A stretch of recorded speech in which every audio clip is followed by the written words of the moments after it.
It's the Ron and Fez show. Got in a butt at.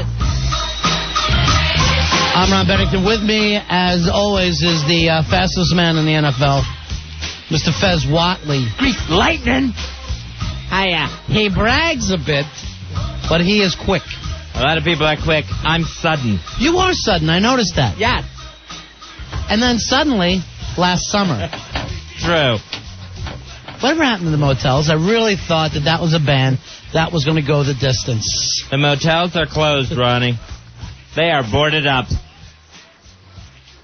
A lot of people writing to us today, Fezzy. Some liked Jesus was way cool. Others said, please never talk about religion again. Really? Yeah. I love Jesus is way cool. So do I. It is the Ron and Fez show, just a couple nights away from the big-ass nights of fights. It's February 22nd at the Downtown. Wow, this Friday. Farmingdale, Long Island. Get there early, folks. It's going to be a lot of fun. Yeah, if you got your tickets in your hand, please make sure you get there early. Make sure you get in. Now, I was just talking to Opie, who's going to be one of the judges, saying, should I not be a judge for the Joe Poo Al Dukes fight? Because no matter what happens, I'm voting against Al Dukes. Yeah, it's not that he has a favorite. It's just that he has a person that he really hates in it. Right. And I said to him, I trust you to do the right thing. Mm-hmm. And I believe he'll honor that. By the way, Tuddle with us from Orlando, Real Radio in Orlando, crawling on his belly in front of Opie. Thank you very much. Wait till I tell the monsters how you crawled on your belly. I just said that it was very nice to me. And paying homage to Opie. He was very nice to me, so I thought it would be nice back, okay? I remember when you called when they trashed that song after the 11th. And you called and you were mad and the monsters were mad. And now you're going, everybody down there thinks you're fantastic, Opie. Well, You got the best show. Someday the monsters would love to be where you are. Well, no. And I'm thinking, and I was sitting there going, Russ would cringe if he heard this. No, that is... Exactly. Your boss would cringe. Maybe I'll give Russ a little call later on. What was that song right after 9/11 that Bubba Whoop-Ass Wilson from your show sent in? It was called America Lives in Us. Right. I thought it was America Lives in the U.S. America lives near us. And then that ended up, somehow Opie and Anthony got a hold of it, and that ended up on that bad song thing that they were doing. Right. And then you called up when you heard about that, and were reading the Riot Act. Yeah. And then today... I don't understand this. We tried to help. Different tune. It was just nice to, be able to, talk to him. I was just being nice, that was all. You're talking over Bubba Wilson. I'm talking it up, It's You front selling? Yes. Through our city skylines, but you missed America. You brought down our nation's airlines, but you missed America. See, this is a beautiful song.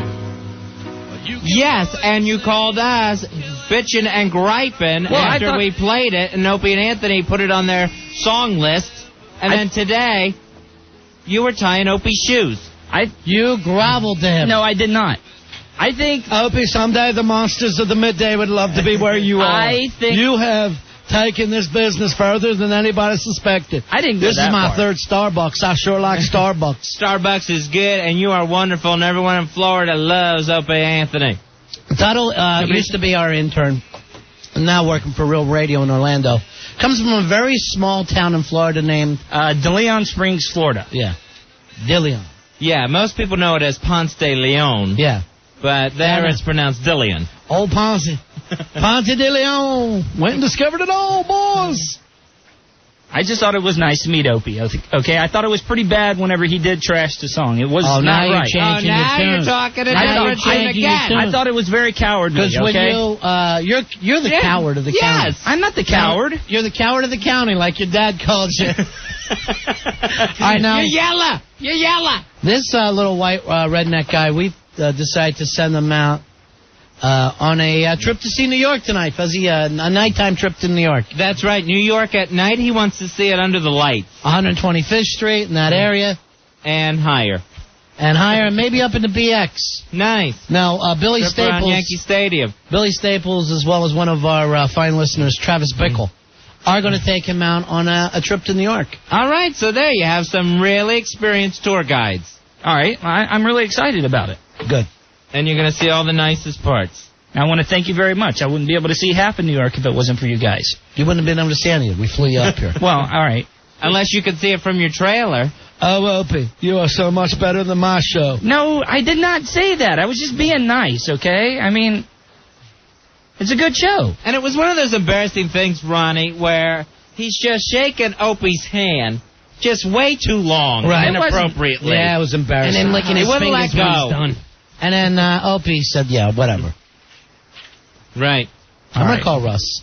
Did you notice? I'm going to make a call to Russ. Did you notice at one point Opie turned his back on you in the middle of your conversation and tried to walk out of the room? All right, well, then I don't care. Then I really don't care. No, don't be like that, all right? You're going to take a nice trip tonight. All right. Well, what I'm saying is I was just trying to be nice. And you're still talking. All right. You're still talking. All right? You're still talking, Tuddle. That's the problem. But it wasn't nice whenever... Sorry. You know what, Fez? What? Maybe he's going to go deeper than we thought tonight. Really? Yeah. Deep as in what? Maybe tonight you're going to have a gangland tour of New York. Did you enjoy that? I mean, I'm not scared.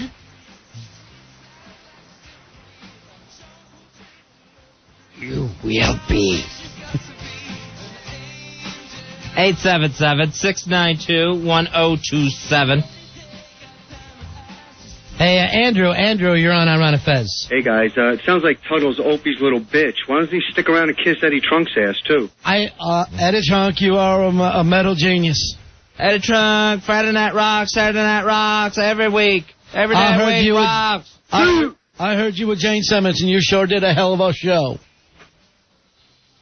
I'm not Opie's bitch. My boss, Russ, he always wants Gene Simmons on his show. He can never seem to pull it off. You had to try and get him every week. You're fantastic. You are the best. Don't attack Opie, okay? All right. I have no idea what he's even talking about. Ow! Wow, where'd that flare chop come from? Time to wake up, huh, big man? Yeah. Welcome to New York. I'm sorry. Here, hey, Rob, you're on Run of Fez. Hey, Rob. How you guys doing? Yeah. Hey, I'm thinking Tuddle should wear, something from down home on his tour. Maybe like a rebel flag bandana. You got a nice rebel flag, don't you? Yes, I do. Would you like to take that uptown with you? Yeah, I'll take it with me. You could wear it like a cape or something. You okay? Looks like you got a little water in the eyes. No, I'm all right. That was a good one. I just haven't had one in a while. Here, come over here. All right. I want to check this out. You seem like you're hurt. Yeah. You're starting to tear up. Here, come over this side. Lift that shirt. Oh, yeah. Here, I can't see it that close. All right. All right, let me see. Oh! Flared. Woo! Now you gonna listen? Yes. I'm sorry. All right, who you let you up more, me or Fez? I would say Fez, really, but I would say Fez. See, I've got a but you pulled up your yeah, I got bare skin. All right, I'll give Ronnie had to go through 2 layers. Yeah, that's all right. I'm done with it. Yeah, that blood vessel. All right, let's that's bring gonna be a problem. Let's bring Billy and Travis Bickle in. Staples, Bickle, now! Where you guys taking him to? We're going to head uptown, the Bronx, all the finest neighborhoods Manhattan has to offer. Nice. That's nice. Are you excited, Tuddle? Yes, I'm really, really excited. You seem like you're a little upset over the flare chop. No, it's been a while. You got a little water in the eyes. Now you're looking at your shoes. Because I'm ashamed of myself right now. It used to be a good thing when you got a flare chop. Yes. It's been a while, okay? It's been a couple of years. Since you get smacked in the chest? Yes.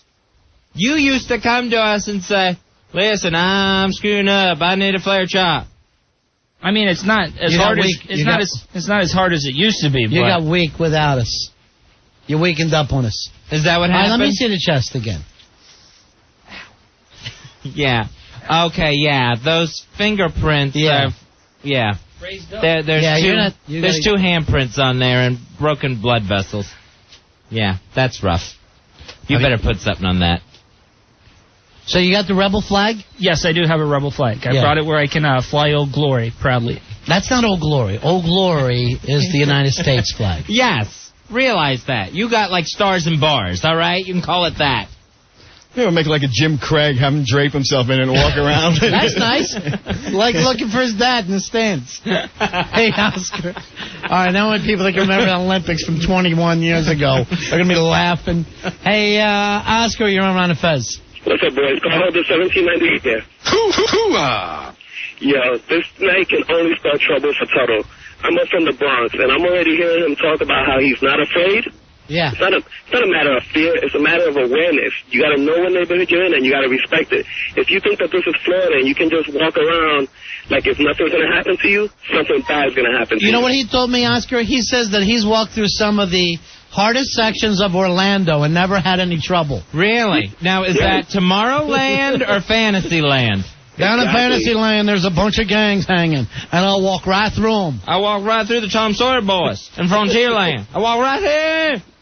For him to go straight up to a blood and say, hey, I don't respect your ass. Yeah, say that to the Bloods.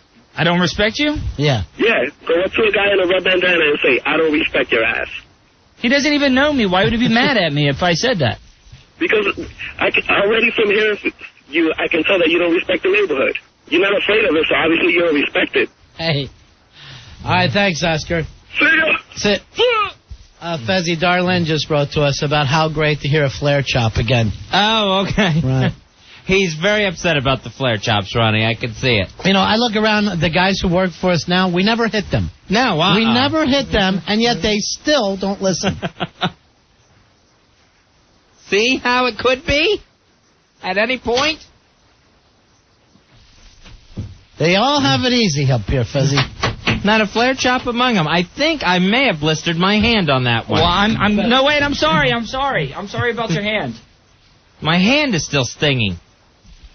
And I gotta hear about your chest constantly and the broken blood vessels from the flare chops. Yes, Tuddle. Would another one make you feel better? No. You've had enough. All right, get him uptown. All right, we'll Make sure he sees all the nice sights. And see if he still feels like Johnny Reb. See if he's still saying that the South really won the Civil War. No problem. You got your flag with you? Yes, I do. I have it, and I'm going to go get it right now. But the South didn't win? You know they didn't win. And they didn't tie either, like you tried to tell me one time. Right, that they decided to just quit. Both sides decided to quit. If you went by, like, a spread, it was kind of like a tie because they were outnumbered. Anthony, you're on Ron and Fez. Hey, Anthony. What's going on, gentlemen? Yeah. You know, it's funny. Back in September, I was out there visiting a friend down in Orlando, and I was asking him, where can we get drugs and hookers at? And no joke, I swear to God, he said, the rough area is a street called Orange Blossom Trail. OBT. Orange Blossom Trail. I was like, well, you got to be kidding me. They're like, yeah, OBT, baby. That's what all the hookers are. I'm like, OBT? That's what you guys are scared to go? Orange Blossom Trail? Oh, you got to be kidding me, man. You know what I mean? What's the Martin Luther King Boulevard or whatever? We have that in Orlando. There's one in every city. Yeah, you get your ass kicked tomorrow night, but welcome to New York, baby. All right, he's heading out tonight. We're going to send him out with Billy Staples and Travis Bickle. Now, Billy, you getting a little worried about being drugged down on this as you fly a rebel flag through Harlem and the Bronx? I'm not looking as forward to this as I was to just going picking up chicken and coming right back. I'll tell you that much. This is going to be a whole different experience. Yeah, this is not going to be fun. Don't be scared. What's the worst that could happen? I live here, dude. Hey. You don't. I know what this is like. Here's the thing. You never rode with Tuddle before. Right. He's 180 pounds of screaming steel. Sex appeal. Well, Look at him. This will be a new experience for both of us then. And you know that M&M hair of yours is going over big up there. Well, Yeah. I mean... You look very hip-hop that It's like way. the top of the Empire State Building with him down there, for God's sake, with that hair. I went to a Black College reunion down in Daytona, which is in Florida. If you didn't know that. in Florida. Yes. All right. We went down there, and I had the blonde Wait hair. a minute. When did they move Daytona Beach to Florida? So I got a lot of respect from the African-American people with my blonde hair when I went to Black College reunion. What'd you say, was Cisco? No, they thought I was Eminem. He's Tuddle the Dragon. Seriously, you do look more like Cisco than anybody. I don't look like Cisco. You look a little bit like Cisco and a little bit like Mario. Get your balls out! All right, grab your rebel flag. All right, there he goes. You got the Bickle-mobile ready to go? All right, call us from out there. Hey, We're out of here. You got the The megaphone, too? The megaphone, camera, we're all set. Don't get hurt, but scare Mephiles, okay? All right. Mm-hmm. No problem. And get some ice for his chest. Do we want chicken? No, we're fine. I just want you guys to get home. All right, 776921027. All right, Tuddle, who is in town for the big-ass night of fights. He actually has 2 opponents coming up Friday. He's going to face 2 cute in one match, and then Lobster Claws, Billy Staples' own mystery date, drunken mystery date, in the next match. All right, there's his rebel flag. Yeah, I just want to say I got it. You're proud of the South? Yes, why not? That's where I was born at. I should be proud of it. Proud of those Braves? That's where he's born at, Ronnie. Yes, I'm proud of the Braves. Why don't they ever win? They've won a World Series. Won. Yeah. You're going to say that to New York where we've won 26 for the Yankees? Well, the Yankees have been around longer. I mean, back then it really wasn't baseball. The Braves have been around since Boston. Yeah, but not the Atlanta Braves, okay? The Boston Braves... I can't talk stupid. That's just crazy. All right, we're going to move you out there, Tuddle. Go ahead. All right, go find Travis. I almost lit him up again. I can't take the crazy talk. Hey, Scott. Scott, you're on Ron and Fez. Hey, Scott. What's up, fellas? Yeah. Yeah, I just wanted to say, why don't you guys just send Tuddle out to the middle of Harlem, like in Die Hard 3, with the I Hate N sign? You know, here's the funny thing. I know Tuddle in Florida. I know your dad. You all love to use the N-word down there, don't you? No. Yes, you do. I know your whole family. We met your father, who looks a lot like Sam Elliott, by the way. Yes, good-looking man. Yes, Sam Elliott look. Yeah. The N-word is a word that you use on all special occasions. Laugh, and you all giggle and laugh after you use it. I mean, black jokes are really funny, though. Well, tell some tonight. I will. Tell some funny black jokes tonight. What do you call 2 black people in a box? What's that? Loafers. All right, why don't you tell that joke tonight? All right. I didn't get it. That can't possibly be the way that joke goes. Yes, it is. Two black people in a box is called loafers. What does it even mean? Like loafers, like shoes. Well, why would they be in a box? Yeah. I don't know. Try it again. If people were in a box, they'd be dead. What do you call 2 black people in a box? Loafers. It makes no sense. Hey, Dave, you're on Ron and Fez. Hey, Dave. Hey, what's up? Hey, is Tuddle there? Yeah, he's right here. Hey, Tuddle, I just moved here from Orlando like 3 months ago. I'm a big Monster fan. I listen to you guys all the time, and I got to tell you, it's embarrassing. Hey, thank you very much. Carrying on. How is it embarrassing? Oh, you're a bigger bitch up here than you are down there. Yes, you are. That's pretty big. Yeah. It's ridiculous. How am I a bitch, okay? Oh, I didn't listen to Opie and Anthony or whatever that show is called today, but you're groveling, you're complaining. I mean, come on, Tuddle, you're a monster. Who was I groveling to? You're a monster, Tuddle. I know that I am. I swear to God, he's I'm a calling monster. Russ tomorrow. I'm calling he's a down monster, if tomorrow. anything. I think he's woof woof. Hey, Dave, you tell him that Fez and I were embarrassed to see him sell him out. I was not selling Let Ross Rollins know that. They got to hear about what he's embarrassed. All right, thank you very much. Okay. Say it, buddy. Hey, Rich, you're on the Fez. Hey, Rich. Hey, Ron. Hey, Fez. Yeah. Hey, listen, I'm a New York City cop. You guys got it all wrong, man. You're supposed to be sending them out to the 7-5 precinct around Sutter Avenue in East New York. That'll scare the bejesus out of the guy. You guys want to take it to East New York, Travis? You know the area? Absolutely. All right. Sutter Avenue? Take them to Livonia, Rockaway Boulevard, drop them off, leave them about a half an hour. When you come back, there'll be nothing. How about that White Castle that closed down on Pennsylvania Avenue for being very infamous for those ladies of the night?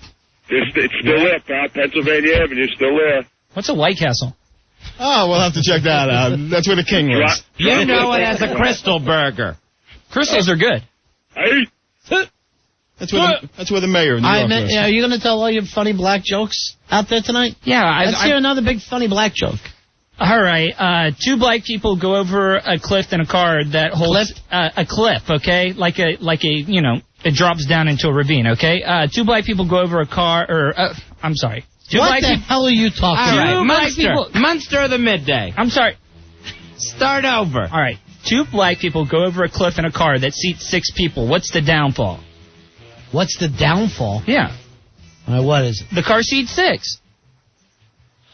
I don't even understand these jokes. I know they got 4 more people in the car. That's what I'm saying. Is there racist Dixie Riddle cups? No. That I don't know about? These things blow.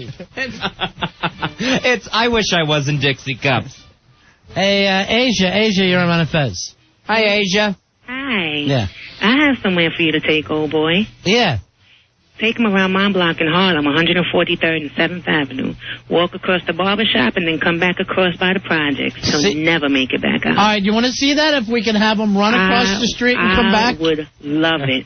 Now, telling your funny jokes, carrying your rebel flag. Yeah, like your super rebel. Wearing it like a cape.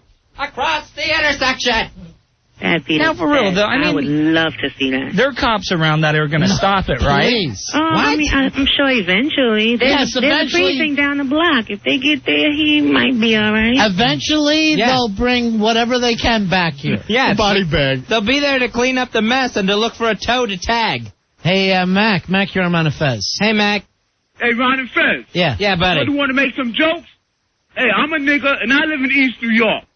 The 75th Precinct is on Sutter Avenue and Exeter Street. I live down the block from on Cleveland Street. He have a one-man audience.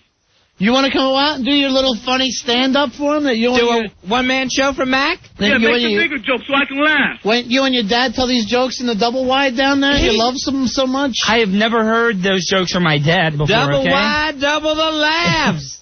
All right. Your dad doesn't use the N-word? No. You don't use the N-word? You're a liar. You are. I've used it before. It's just a funny word. I want you to swear on the monsters that you don't use the N-word and your dad don't. Well, I've used it before. I don't know if my dad does. I can't vouch for my dad, okay? But what I'm saying, though, You're not even sure if he is your dad. I have heard that Sam Elliott lookalike say it. When?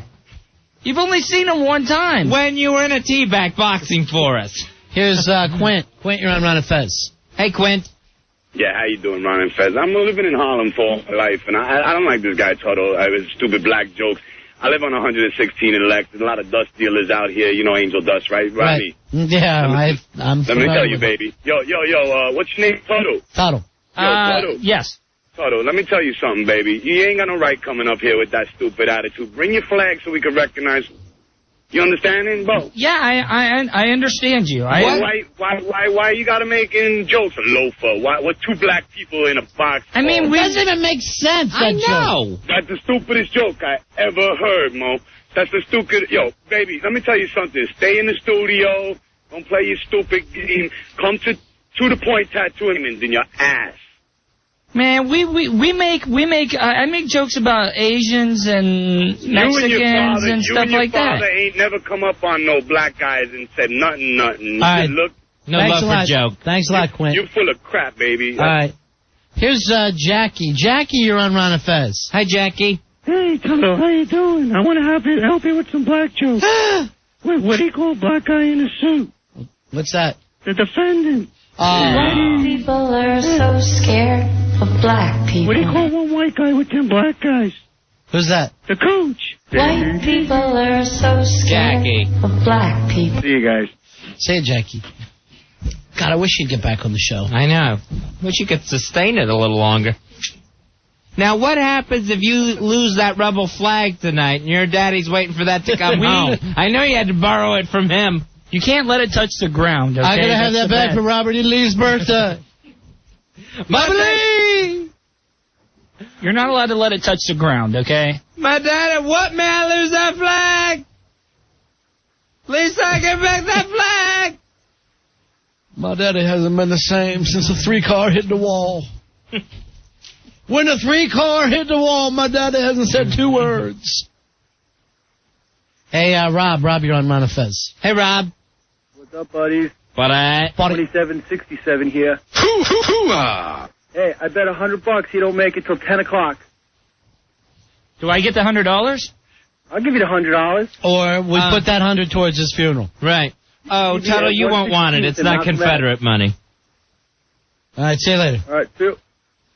All right, you guys are on your way now. All right, thanks. For what? Thanks for giving me the opportunity to see the city tonight. You want to say your goodbyes? Or? I know, he's a tough guy. Right. Tuddle the tough guy. All right, we'll see it, Tuddle. He took flare chops. Thanks for the jacket, too, Fez. I'm kissing that thing goodbye. He came up here in a windbreaker.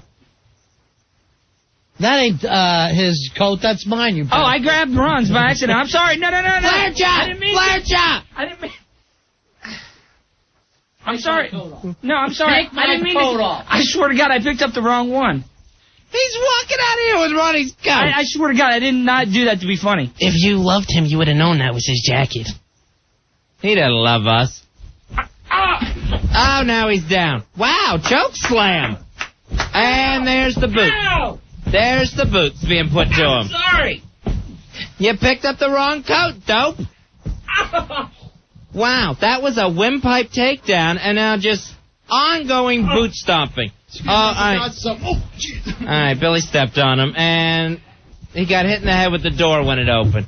And there he goes out the door by the scruff of his neck. Throw his flag out after him. He's going to get bullet holes in my coat. Aw. That was nice. That was a windpipe takedown. Which is how we used to spend half our shows. Hey, John, you're on Fez. Hey, John. Hey, fellas, what's going on? John the Cop here. Buddy. What's going on? Hey, listen, all the African-American officers up here in Harlem are waiting for Tuddle. Tell him if he shows that rebel flag, he's going to spend a couple nights in central booking. He will not see the fights. I love it. Wow. Yeah, they're waiting for him. Tuddle, come on up to Harlem, brother. We're waiting for you. I want to hear some of them jokes. All right, see you later, my friend. Central booking. Nice. If we could only make sure we'd have him out for the fights. Hey, Joe, you're on Fez. Hey, Joe. Hey, guys. Hey, buddy. I can't even believe he's like, not afraid to go up there. No. This is, like, totally nuts. I was just telling the guy that a few years ago, Buddy and I went up. We were above 130th, and we had Pennsylvania plates on the car. And within 2 seconds getting out of the car, my buddy got punched out. Right in the face. No reason, just walked up, just saw two white boys and just knocked us out. What were you looking for up there? Product? Product, yeah. Yeah. You may have a friend in Pennsylvania, but not in New York. Yeah, I tell you, they saw those plates in the dark, so, big rebel flag. Good luck. All right, we'll see you later. That should stand out between the bleach blonde hair and the rebel flag. He should really stand out tonight. Black Girl's in here. Black Girl, what are the chances you giving him? Nice knowing you, Tuddle. Okay, that's what I figured. God, he annoys me. And I'll tell you what, he has come into Manhattan and has fallen in love with Starbucks. I got me another Starbucks. He won't call it coffee. Right. He won't call it latte, mochaccino, whatever it is. I got me another one of them Starbucks. You got a bigger one? You want Starbucks? I'll get you Starbucks. I'll tell you what, I never had a Starbucks before. This is good. And he's had 20 Starbucks since he got here. Still laughing that you gave the boots to him. Couldn't help it. I couldn't help it. Put on Roddy's coat. He's putting on my clothing now. That's wrong. Earlier in the day, he's freezing because he didn't bring anything up here but T-shirts and a windbreaker, and I had to loan him a coat. Like I'm the frickin' Salvation Army helping redneck refugees. And you know what? There was no way to confuse your coat with mine. Right, mine's a jacket, actually. It's just a very thick jacket. He wants to put on my coat, go up to, hi, I'm Ron Bennington from the radio. I must be wrong. I'm wearing his coat. I must be Ron Bennington. Hey, Rob, you're on Ron and Fez. How you doing, buddy? Idiot. Hi, Rob. Evening, boys. Big ass 276. Hooah! Hooah! Listen, Uncle Ron, Aunt Fezzy, you got to give that boy a job. He is so much more fun than Al Dukes. Yeah. Come on, Ronnie, wouldn't you rather give Al Dukes chops than him? But no, he's a puss. Can I tell you something? There's not a guy on our show as tough as Tuddle. I will say that. Now, not as dumb, sure, but not as good for the show as Tuddle. Have a good night. That's it. Thank you. All right, let's. You got a big kick out of it, huh? No, I'd say just hit dun dun dun dun dun dun. It's just thrown it to the floor. What'd I do? Why did this time? I'm sorry about your coat. That's the beating he gets from his real parents every day of his life. If the hogs didn't get slopped or something. He gets a beating like that every day. We got to take a break. It's the Ron and Fez Show.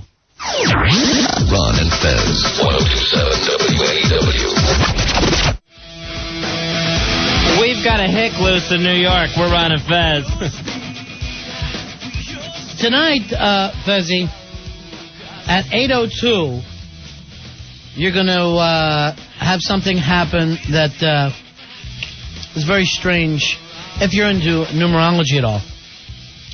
It will be military time. It'll be 2002, the date 2002, the year 2002. Cool. All right, so it's 2002, the date 2002, the year 2002. Right. Now, even if you read the time of the day, the month, the year, forwards or backwards, the result is the same. So they call that a palindrome, I guess. I've never heard of that before. A palindrome. Wasn't that a cowboy thing in the 50s? Oh, that was Paladin. That's Paladin. Yeah. So I guess it's something you can read forwards or backwards the exact same way. So make sure you are paying attention 2 minutes after 8 tonight, because it will be 2002, the day 2002, the year 2002. And because of the 12 months of the year, it can only actually happen one more time in history, and that's in 111 years from now. Okay. So that's kind of cool. One more time in history, and that'll be it. It's only happened 3 times before. We get one tonight at 8:02, and then once more for the rest of time. Now, should we shoot off a flare or something, or? I think the moon's going to come crashing in. I don't know what's going to happen when everything lines up like this. Make sure that we're not in spots at 20:02, okay? All right. Make sure we're completely in the clock. All right, we got Paul O on the phone. Paul O will be at the Big Ass Night of Fights. We got some stuff lined up for him. Yeah, Polo actually comes into town tomorrow. By the way, we want to thank Hotwire. Go to Hotwire to purchase airfare, car rentals, or hotel accommodations to the destination of your choice. Polo arrives tomorrow. Hey, Paul O. Hey, how you doing? Your life's a movie, Paul. Hey. Oh, your life is a movie. I wish I could be upbeat and happy, but my life is over. What's wrong? I mean, honestly, I feel like I should just quit this show because God is telling me that, I'm a jerk and that He wants to kill me, but slowly. What's the problem, Paul? You have no idea. My whole life, as you know, is a constant struggle. But yes, it is. Especially this week, it's just been nonstop nightmares. I've got all 3 women who've been living in the house. Gail is fatally ill, and she's taking all kinds of drugs, and she's mixing them with alcohol. She's acting crazy. Polo, yes, you have a bad life. Yeah. But guess what? What? Friday night, you're going to be on stage, big man. Right, where you belong. Yeah, well, what I'm trying to say is that I guess I can go tomorrow, but then my life will be over because I know disaster is going to strike. Who cares? Polo. No one cares. Friday night is your night. Polo, I'm talking to you as honestly as I can. Yes. You realize your wife does this every time you go somewhere. Whether it's the time we put you on a Greyhound to Vegas that took a week, if it's the time we sent you out to the OJ trial, the Oscar nominations, this happens every time you leave the house. Look, it would take me 2 hours to explain every bad thing that's happened this week. Listen to the excitement we've got lined up for you over the next couple of days. I don't even know. I haven't even talked to you guys in a few. I know. It's been bad. Yeah. I understand, but I now... live in a cave, and I don't hear these things. Now turn that frown upside down. Because good things are coming your way, big man. In New York City, you're going to be home. Roy, did you get a chance to talk to Rick? Is Sandy Kane coming in tomorrow? Rick had left, and I'm going to call him. He's not home yet, so I have his phone number. I'm going to call him. We talked to Opie about this, on the O&A show, that giving Polo the opportunity to come make out with Twato like you always dreamed before. Right. Polo. We've talked about this, Polo. Let's be honest. Fabulous porn star Sandy Kane. I do not know what you have in store for me. I do not know anything that you have in store for me, right? And I will assume that it's horrible, terrible, fun stuff.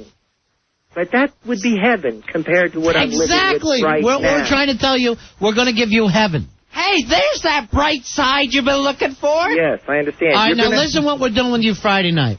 I have never even heard of this. Fez showed me the pictures last night and said, look what we're giving for Polo. I said to Fez, we can't afford that. Oh, yes, we can, Ronnie. That's too expensive. And Fez, he fought me off. You are getting something so exciting. It's called the Sucky bed. Sucky bed, Polo. Sucky bed. Well, I got to admit that sounds pretty That sounds nice, doesn't it? Just the word bed alone. And Sucky, which he loved from the Vietnam War. All right, explain a Sucky bed, Fez. All right, Polo, you are going to be laid out flat, all right, on the Sucky bed. Right. Okay? What they are going to do is you'll be provided an air hose. A comfortable air hose. That you love. You love air hoses, right? Yeah. Not really. No, I don't like You are going to be covered entirely in latex. The hose will go through the latex so you can breathe. And then, Polo, we put the Sucky bed into motion, and much like vacuum sealing, we suck all the air out from under the latex, and you are sealed inside it airtight. Like Han Solo frozen in carbonite from your favorite movie. I gotta tell you. Yeah. Gotta tell you, that is something that I really don't like. That sounds comfortable, doesn't it? No, it sounds You don't horrible. have to do a thing. You're going to lay there and enjoy it. It sounds You're going to be as comfortable as a pork chop in its package. Right. Have you ever seen those infomercials where they have the vacuum and those plastic bags? You know, and I then gotta you can hand it to you guys. And then you can stuff like pillows or coats in there and suck all the air out of them and suck those things flat. That's what we're going to do for you. I'm in a living, breathing, burning hell. Not and when you you're with us. Thought of the one thing that would be worse. All right, Al. Plus, you're going to be making out with Twatto. Okay. A porn star's growth. Okay. Which you said before you were excited about trying, right? No, that doesn't sound like a problem at all. No. It's a small fist-sized growth next to her cooter. And then basically, Polo, at the big-ass night of fights this Friday in Farmingdale, you've basically taken the night off because you're just laying flat out in a Sucky bed. Now, we wanted to get you another tattoo, too, Polo. Huh? Another tattoo. What's that? Another tattoo. Oh, yeah, that's not a problem. Now, what would you like to get? Farmingdale Forever? Oh, that's something nice. like that? Something to remember the gig by. Would you like to talk to my wife? She's standing over me. Yeah, sure. Here, you want to talk to them? Sing on the radio. You can go to... Why are you cursing on the radio? I think I'm out of time, Benny. What is wrong with you? Why would you cuss on the radio? She's gone. All right, ask her to come back. No, she's done. She's done. Why is she so mad at you? As I told you, my life is done. You have no idea. I couldn't... Call me back in a few minutes because my life Wait a is minute. over. Did she find out about the Sucky bed? No, she doesn't know. Did she hear about the Farmingdale tattoo? Farmingdale Forever. These things will not make her happy, but to be honest with you right now, I've been praying every day for God to strike me dead. Let me ask you something, Polo. What? Why? She knows that she can't curse that many times on the radio, right? She doesn't care about anything. This is what I'm trying to get through to you. It's a mental thing. I just want everyone to realize that as much as Ronnie and I have talked about Mrs. Polo over the past few months, obviously true. Dryland is not a myth. She does exist. All right, now, did any of that get on the air, though? Anything she said? She cussed too many times. She dropped way too many F-bombs. Now, can we take that and bleep it and play it back? Or yes. Yeah, we could do that. Even though Fez is dumping in here? Yeah, I believe so. All right. And I had to pot her down, too. Would that ruin it? The potted down we probably won't get, but we'll get her cursed. All right, when I ran out of dump, I potted her down. Never pot I don't know down. what Gail's done, but I think she may have left the house. And, you see, the other problem is I've got two elderly women who are incapacitated. I'm the only one who holds everything together. Once I leave, everything falls apart. As you can see, I've got this wife who's insane. Wow, she's still screaming. Can we talk to her, please, Polo? Well, I don't know. It depends on if she wants to come this way. Come this way or not. What is she yelling about? She said something, I don't know. She's just yelling. Evil this way comes. Yeah, exactly. Guys, I don't see it. I think God is telling me that, just kill me. Just kill me now. We're going to try to do that in the Sucky bed. But I don't like the suffocation angle. I'd rather have a lot of pills and a lot of You didn't alcohol. hear the word air hose. I know. What part of air hose don't you understand? I know, but that leaves me at the whim of other people, you see. I don't like We're that. here for you. How can we get to you in a pure latex seal? My big behind. You'll be as safe as freshly cut meat. Let's talk to your wife again and tell her we couldn't put the rest of the... Have I ever been able to get her to the phone before? Tell her we wanted to work this out with her. That was the first time we've ever had her on the phone, I think. I don't think she understands what a sucky bed is. Right. I understand. You know, the problem is that I have a very bad situation. Now, I'm probably going to leave tomorrow and get on the plane, but it's probably, my life is over. What time does your plane get in, by the way? I don't know. I think I have to make a connection. It's like 2:30, something like that. All right. And then, here's the thing. You get in here tomorrow. You meet the beautiful Sandy Kane. Yeah. All right. Then, the next night, it's all sucky bed, buddy. Okay. I mean, that can't be any easier. Well, I mean, I thought I was just going to have to fight a lot of people or something. No, that's at home. That's not here. That's at home. Exactly. That would have been a nice, easy, relaxing evening. All right. We're going to talk to you later, okay, Paulo? All right. All right. See you later. All right. And you wonder why he's broken. Yeah. That Strega that he's married to. Oh, what a banshee. She is insane. Obviously, he gives more of an F about you than he does me. What a pig. Oh, she is drunk and disgusting. What a ghastly pig she is. You know what? How many times did she curse there? About 3 times out of 6 words. Now, when we pot it down, we will never be able to get that. No. That's gone. Yeah, it's gone. She's insane. She's insane, Fez. Unbelievable. And I'll tell you something else. I don't think she deserves a husband as nice as Paulo. I would love for Paulo to run off with Twatto. Right. Oh, that would be nice. The 3 of them could be very happy together. And here's another thing, too.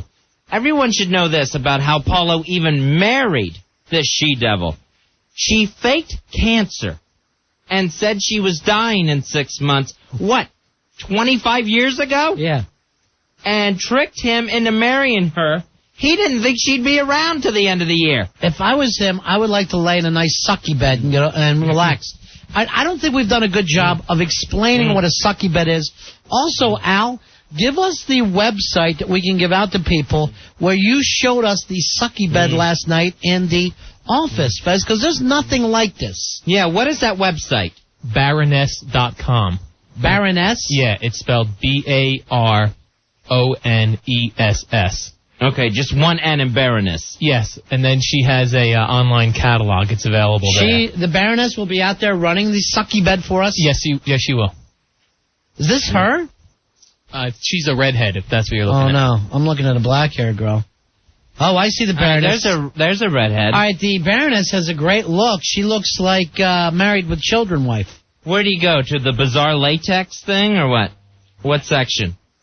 Are we making up the term sucky bed? Is that really it? Is it called a sucky bed? It's called a sucky bed on the Baroness's online catalog. Because I would call it something different. It sounds like a baby word, sucky bed. I'd love to put that Straggle wife of Paulo's in that sucky bed. Oh, and then just... no air hose for that whore. Right, yeah. This is a very thin sheet of latex. If you go to Baroness.com, then you go to her online catalog, check out Bizarre Latex. There's the sucky bed you could check out right there. It's a bed, the latex is pulled over the person, and then all the air is sucked out from underneath, and it form-fits. It form-fits the person laying there. I got news for you, Fezzy. I don't know if I can watch this happen.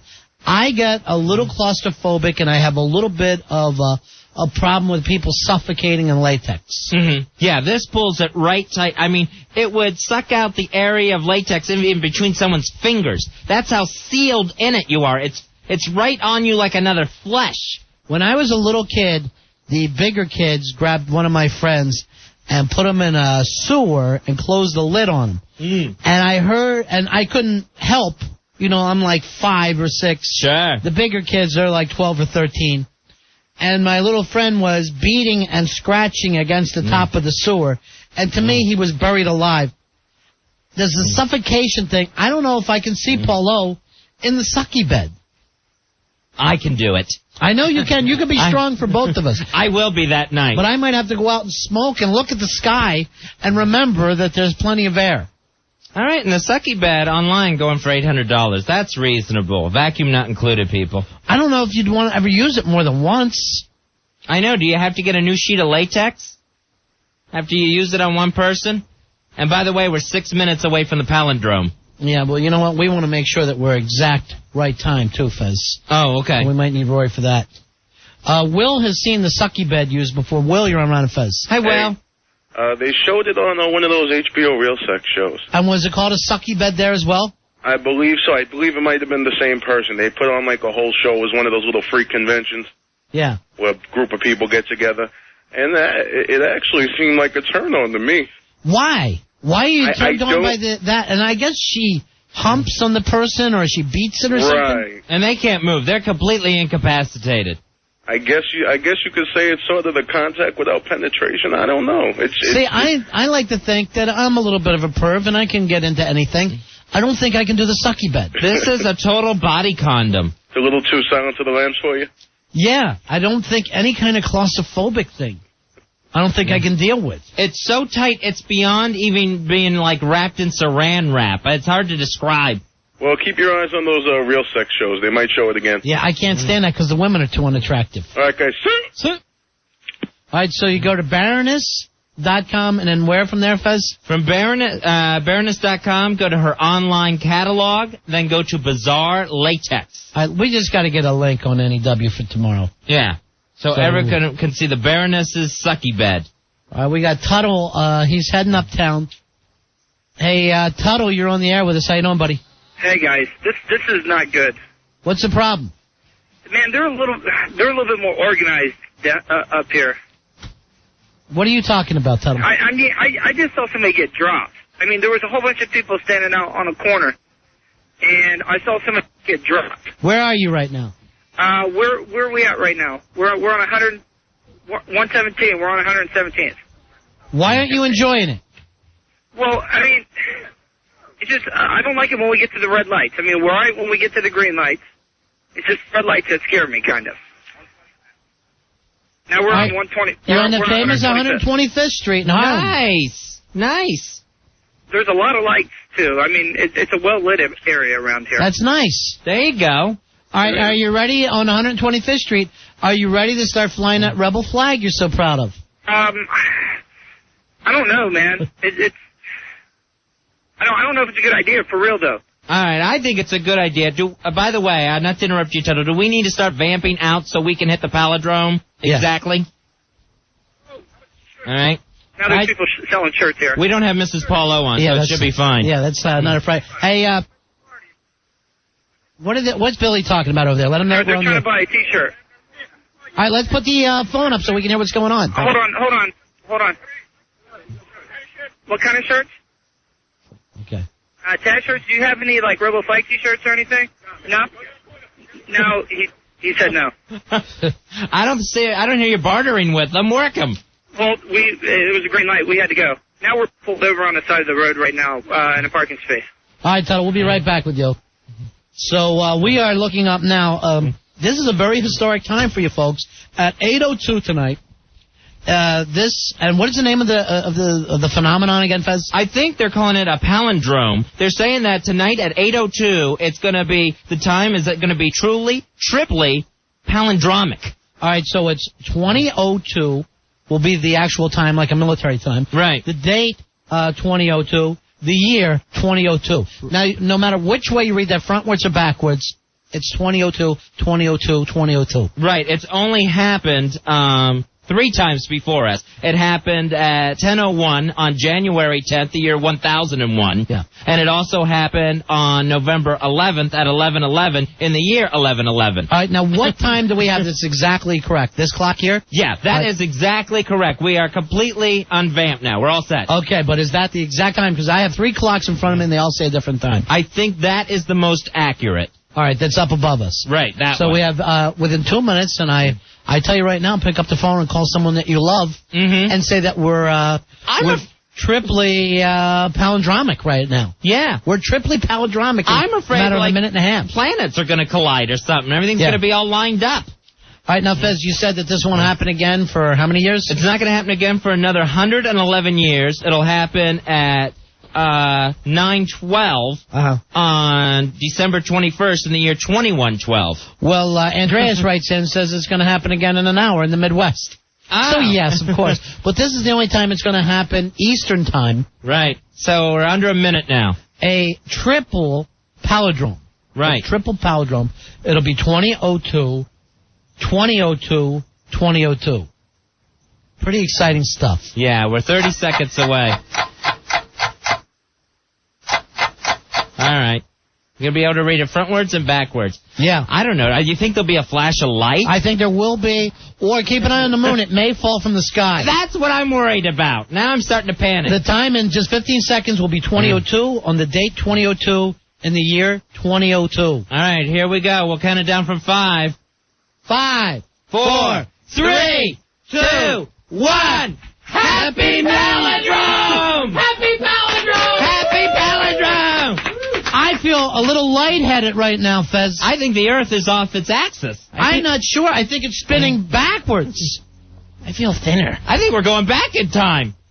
Wow, the palindrome is taking place. I'm really lightheaded. Wait a minute, Fez. Look at my hand. Just look at the trails. Oh, my God. We seem to be stepping in some kind of a strange place. Ronnie, this picture of my family, my little brother disappeared. What the hell? A clock just flew by me while I was looking. There's Einstein's face, Fezzy. It's melting. Seconds before the palindrome is over. I feel very palindromic. I feel very palindrosy. Oh, we made it through the palindrome. All right, the palindrome is over. Wait a minute, Fez. Pictures from the Lincoln Memorial. There's apes there! Ah! Apes are on the Lincoln Memorial. What happened? It's a madhouse! A madhouse! It was supposed to be a simple palindrome. What could have gone so wrong?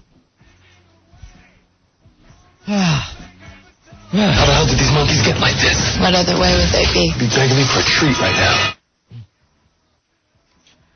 All right, Fezzy. Wow, that was weird. We went through a palindrome. Right.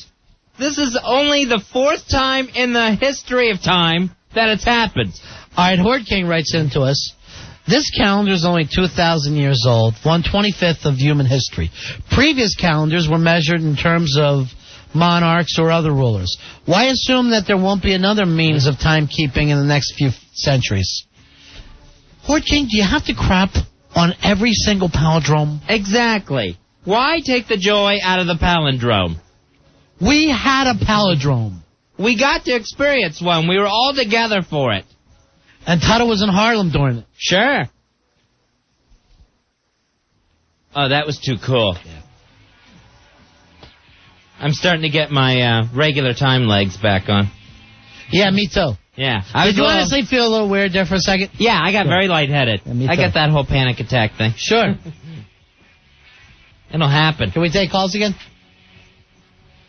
Do we got a palindromic problem with that, or? We'll be taking calls from the past. I'm going to check in with Tuddle first. Hey, Tuddle. Hi, Tuddle. Happy palindrome. Hey, guys. Yeah. Right now we're in front of the Apollo Theater. Oh, nice. Why don't you go in and see if you can do a couple minutes, rub the rock? Right. Right now, Billy's going to get my picture in front of the Apollo Theater. Nice. Oh, okay. All right. Look for Kiki Shepard. She's hot. Yeah, she's good. But it's not as clean down here, though. So it's something I've noticed. A lot of trash on the side of the streets on this part of the neighborhood.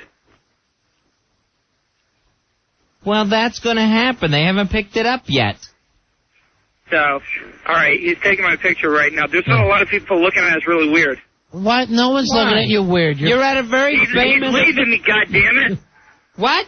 Oh, I heard a tire. I heard a tire. No, I swear to God, dude. Tuddle, you're alone in Harlem like you always... Billy left you in front of the Apollo Theater? Yes. Dude, I'm... Uh-oh. It's Mo time at the Apollo. This is not good, man. I swear to God.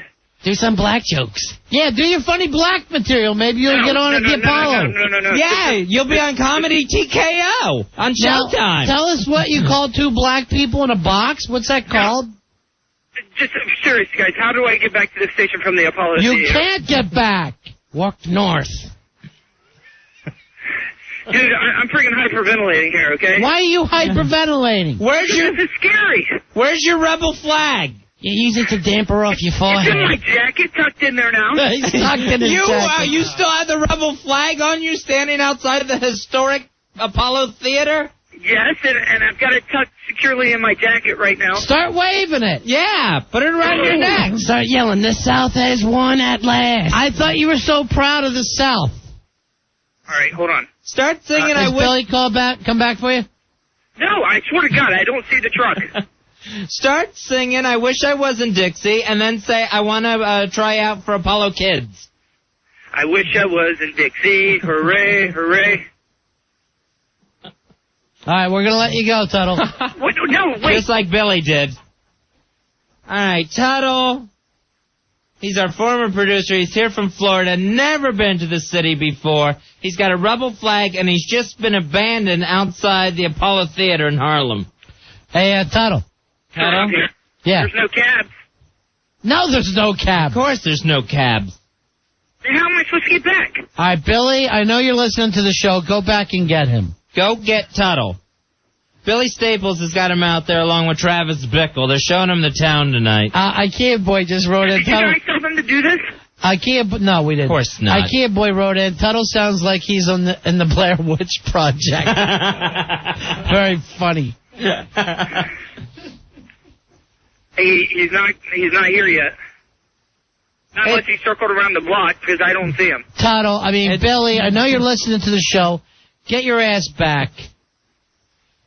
Billy, all right, you're ruining my show. You know how long those traffic lights are, Tuddle. He saw Tuddle get upset and he walked into a bar. Though? He was on the other side of the street and he took my camera, too. Did he at least get your picture? He flashed it and he ran. You're looking for a lost Southern boy. He's back now. Is he back? Yes. Here, listen. Can you hear him? Yeah. We are looking for a lost Southern boy. Come in. Can you hear that? Yeah, come in. Like anyone can talk back to you on a megaphone. Just get in the car, all right? We'll talk to you later. All right, you lunatic. Enjoy your tour. Hey, Rory, you're on the Ron and Fez show. How you doing, buddy? Hey, Rory. Buddy. Yeah, 7510. Hooah! Hooah! All right, 4 minutes ago, while you were talking to him, I was looking at the moon, counting down with you guys, and I just noticed the moon completely blacked out for 15 seconds. Wow. During the Palindrome. Yeah, and I wasn't drunk either, man. All right, thanks a lot. Tuddle's whole world turned black a few minutes ago. Hey, Rich, you're on Ron and Fez. Able, card holder 2566. Hooah! Hooah! How's it going? Yeah. All right, doing the Palindrome. I was having sex with my boyfriend. Yeah. And all of a sudden, I have an urge to go out and do a woman. Wow. Because the Palindrome has changed everything in human history. Right, everything's been turned. Hey, Paul, you're on Ron and Fez. Hey, Paul. Hey, what's going on, guys? Yeah. I got 3 things to say. Yeah. One, on the TV, I saw it said Fez, president in 2008. Oh, my God. Yeah.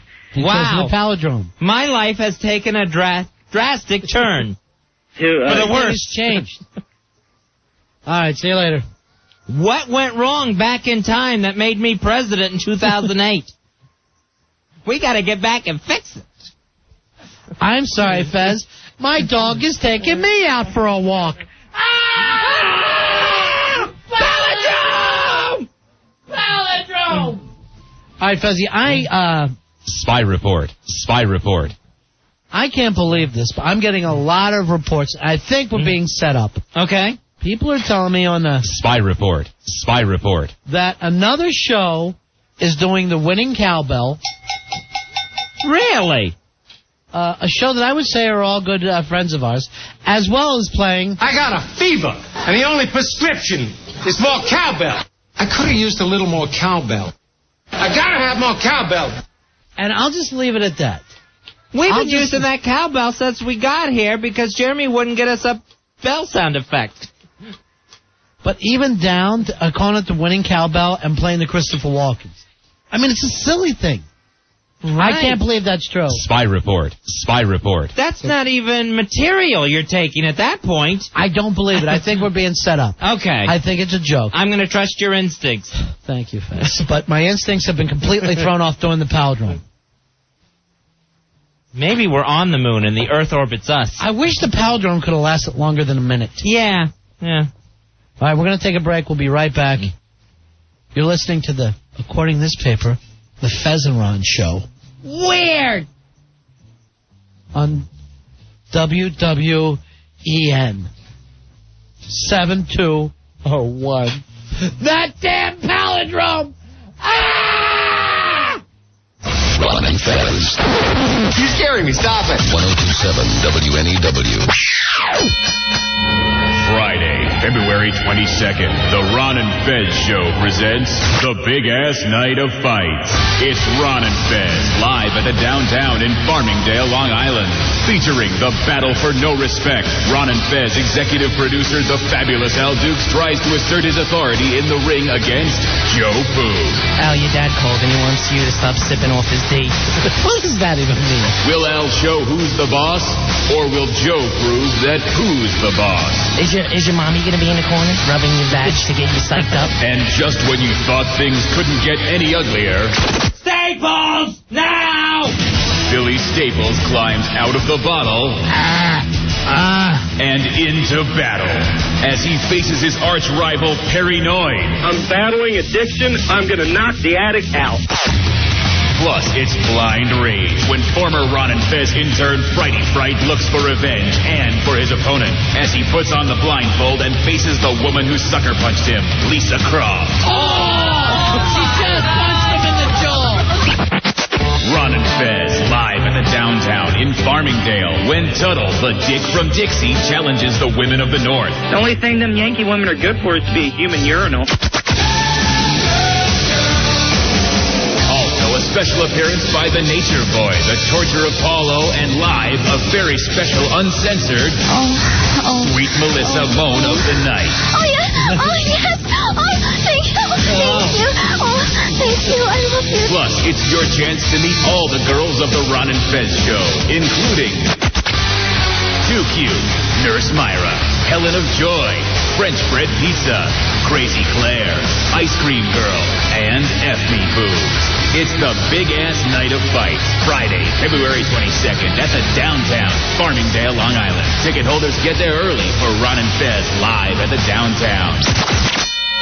Card subject to change. All right, Fezzy, we're getting... Spy report. Spy report. They are coming in about our cowbell. Our winning cowbell. The winning cowbell that has become a symbol. Ronnie, we used to hand the cowbell to the best employee of the night. Remember? They got to wear the cowbell around their neck. That's how long we've been doing the cowbell crap. Now, the cowbell, we used to call it the immunity. Yeah, the immunity cowbell. And then the next night you couldn't get yelled at if you're wearing the cowbell. Hawk always had the cowbell. So we just really had to basically stop the competition and disband it. Hey, Jessica, you're on Ron and Fez. Hi, Ron. Hi, Fez. Hey. Hi, Jessica. Q104 was using the cowbell this morning. Now, how exactly were they doing it? They were just playing the cowbell, trying to add it into different songs that they thought... The cowbell thing that we did, all the songs that have cowbells? Yeah, they were doing that. They were doing I Got the Fever and the whole thing this morning. No, they haven't even been back on the air that long to start running out of material. How do you run out of ideas that quick that you got to use our crappy stuff? I got a fever, and the only prescription is more cowbell. Everyone knows we played the great cowbell songs of all time. Sure. Well, I guess they decided they have to copy the greats. So that's our buddies, though. That's our buddies. You don't do that with your friends. Well, I know.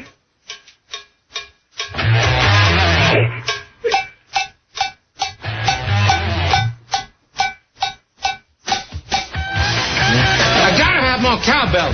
I got a fever, and the only prescription is more cowbell. Oh, Fezzy. Cowbell thing forever. It's hard to keep pals in this business, isn't it? It really is. And that's our buddies. Yeah. Chuck always came in and did our show.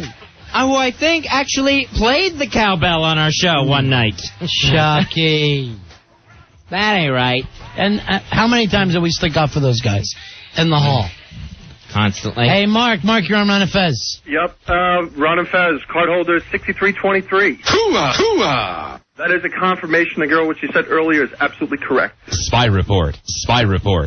The Mississippi Queen, some Zeppelin song. They had people call in saying which songs the cowbell was in. Oh, and the Christopher Walken bit, the whole 9 yards. I could have used a little more cowbell. I got a fever, and the only prescription is more cowbell. Do they want the winning cowbell? Should we just send them? No. Just mail it over? No, let's send it away. I don't want to send it away.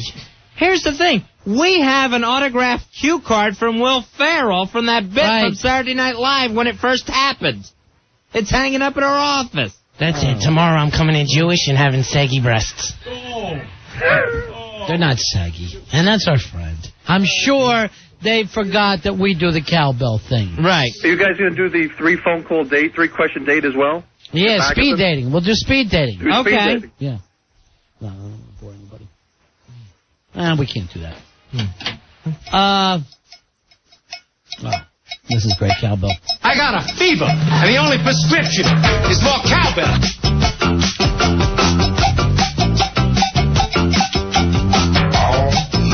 Speaking of lowriders, Tuddle is uptown. Hey, Tuddle, where you at? Hey, Tuddle. Hey guys. Yeah. Right now we're at. I don't even know where are we at right now, Billy. 45th and St. Nicholas. Man, can I come home, man? Where are you at right now? Hold on, where are we at? 145th and St. Nicholas. Going to teach you how to use an ATM machine. He wants me to go in there and get some money out of the ATM. You're at an ATM at 145th? Yeah. Man, can I please come home, man? I'm sorry. If by home, you mean the Bronx? Yes, you can go home. You can go back to the Bronx. I'm sorry, have you got any more black jokes for us? I haven't heard any since you left. Yeah. No, I don't have any, man. Why don't you spread out your rebel flag and sit down and have a picnic and tell some black jokes? No, I don't have any. Dude, I'm sorry, man. How much money are you getting out of that ATM? I don't know. I mean, I ran out of cash, and Billy thought it would be funny to go up there and use the ATM, but I really don't think it's that funny. I think you ought to try it. What's your PIN number? My PIN number? Mama. All right, no, I don't want you going to the ATM machine. I mean, it's not funny anymore. I want you to get to the Bronx where you'll be safe. All right? All right. Dude, I've been sick to my stomach. I feel like I'm going to throw up. Yeah, well, there's a flu. There's a flu going around. Yeah, the Bronx flu. No, it's not that. It's just nerves. Tell us a funny black joke. Please. You had so many of them in here. I don't. Tell us about the car that seats 6. No, I can't. No. No, I'm good. Man, shut up, Billy. What's Billy saying? He's trying to get people to come over. All right. And he was just talking. He was like, do you guys have any money? He lost his ATM. So he's saying all this stuff when right now I don't think it's very funny. All right, hold on. Sean has a question for him. Sean, you're on with Tuddle in Harlem. Tuddle, remember last week? Oh, the bunch of spear chunkers. You didn't say the right that's right, the chunkers. You stupid redneck. Why don't you yell that out now? Put a pillowcase on your head and run down the street, you redneck piece of crap. No. Die. Tonight, die. Right. Billy crashing into a wall with you. You have more courage on the phone. Look who's talking. Yeah, you had more courage. How many miles away? In Florida. He's getting a crowd around him. All right. Tell him to keep moving. He's just Billy, putting on weight. Billy, man. He thinks it's funny, but it's not. All right, Monique, you're on Ron and Fez. Hey, Monique. Dude, we're right. Yeah. We're right, man. We're right. Tell them to come visit me. Where are you at, honey? I'm on 146 between Frederick Douglass and Adam Clayton Powell. Ah. What are you doing up there? I'm doing security, remember? Oh, yeah. Why don't you go see Monique, okay? All right, 146 between Frederick Douglass and what? Adam Clayton Powell. When can I come back? Wasn't Adam Clayton and you too? And did such good work on Angel of Harlem, they named a street. All right, we'll talk to you later, Monique. All right. See you, Tuddle. Get to the BX, okay? Head toward the Bronx. Tell Billy Staples and Travis Bickle, your driver, to head you to the Bronx. All right. Hey, Tuddle. Yes. Be careful because we're getting some of those calls I told you about, right? All right. Okay? All right. Dude, I'm sorry, guys. I'm really nervous right now. Why are you nervous? Because this is not funny. All right, let me talk. This is serious. I'm going to talk to you off the air, okay, Tuddle? All right. All right. You going to talk to him? Okay. Hey, Tuddle. Are you really nervous? Why are you nervous? He's screaming. I can hear him through the receiver. What? Yes, you sound scared. But, yeah. Why do I sound scared? He's very upset Billy has people coming around the car. Hold on, I'm going to put you back on the air. Billy keeps calling people over. Oh, man. I was just checking to see if he was doing a bit. He's not. Oh, man. All right, Tuddle. Yes. We're going to get you to the Bronx and East New York where you're going to be more comfortable. All right, dude. Fertile, man, I'm almost about to cry here, man. What are you crying for? Because this is not funny, man. What is not funny? You're enjoying New York. You told us you wanted to see New York when you got here. Yeah, but I didn't want to see this part. All right. Get done and keep driving. Go to the Bronx where you're going to be happy, okay? No, God damn it, Billy. Quit that, man. All right, put Billy on. Quick, take the Lord's name. Billy, here. Drink Billy. The house. Hello? Get him to the Bronx now where he's going to feel more comfortable, okay? Okay. All right. We're on our way. Hey, we'll talk to you later, Bill. All right, bye. All right. Tuddle, I'm sorry, but not all of New York can be like WWF New York. It can't all be like the new Toys R Us store. He said he wanted to see it all. He's really upset with Billy right now. I know. Billy's ruining things for him. Hey, Derek, you're on Fez. Hey, Derek. How you doing? Card holder 8351. Buddy. I grew up on 155th Street. Uh-huh. They probably think these guys are probably going to the ATM to buy drugs up there. Sure. I mean, why else would you? I'll tell you this. They might get arrested. You want a Gatorade? It's one thing the crew is true, but black people don't even want to get ATM at this time of night. I go downtown. Yeah, right. He catches the train in Union Square to use the ATM machine. Hey, but East New York, that's a different story. I'll be back in 3 hours. I'm going to go use the ATM machine. ATM, absolutely taking money. All right, see you later, guys. See you. All right, now he's going to head to the Bronx. Billy Staples, Travis Bickle, they're driving Tuddle. Tuddle, of course, is in town this week because of the big-ass night of fights this Friday at the downtown. He's taking on Too Cute and Lobster Claws. Now, the other weird thing here, Fezzy, why hasn't he gotten that rebel flag out? Where's Johnny Reb? Flying in Harlem. He has got that thing stuck down his shorts. He's so afraid somebody's going to see it. Oh, man. I could have used a little more cowbell. At Q104. I got a fever, and the only prescription is more cowbell.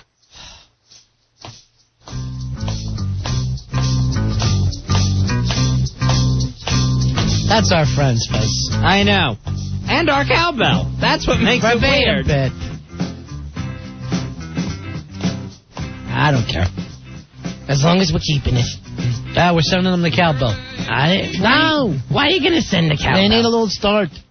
They're getting nervous about Pharrell in the morning. Everybody's talking about Pharrell in the morning now. The Pharrell bell. Tommy, you're on Ron and Fez. Hey, guys, Tommy. What's up, Tommy V? How you doing, man? Hey, how you doing? Pretty good. Hey, listen, you hear him right now where he is? That's a fly on an elephant's ass compared to East New York, man. I know. I used to be a salesperson, and I used to have to go to East New York and go to the schools there. Right. And I wear my suit and stuff, and I walk out there, you have to pretend you're a cop, you know? Right. You have to walk kind of tough, and then before, it's like 11 o'clock in the morning during the week, no one works, and everyone congregates, man. They sort of almost like cheetahs stalking an antelope. They all start like hovering around.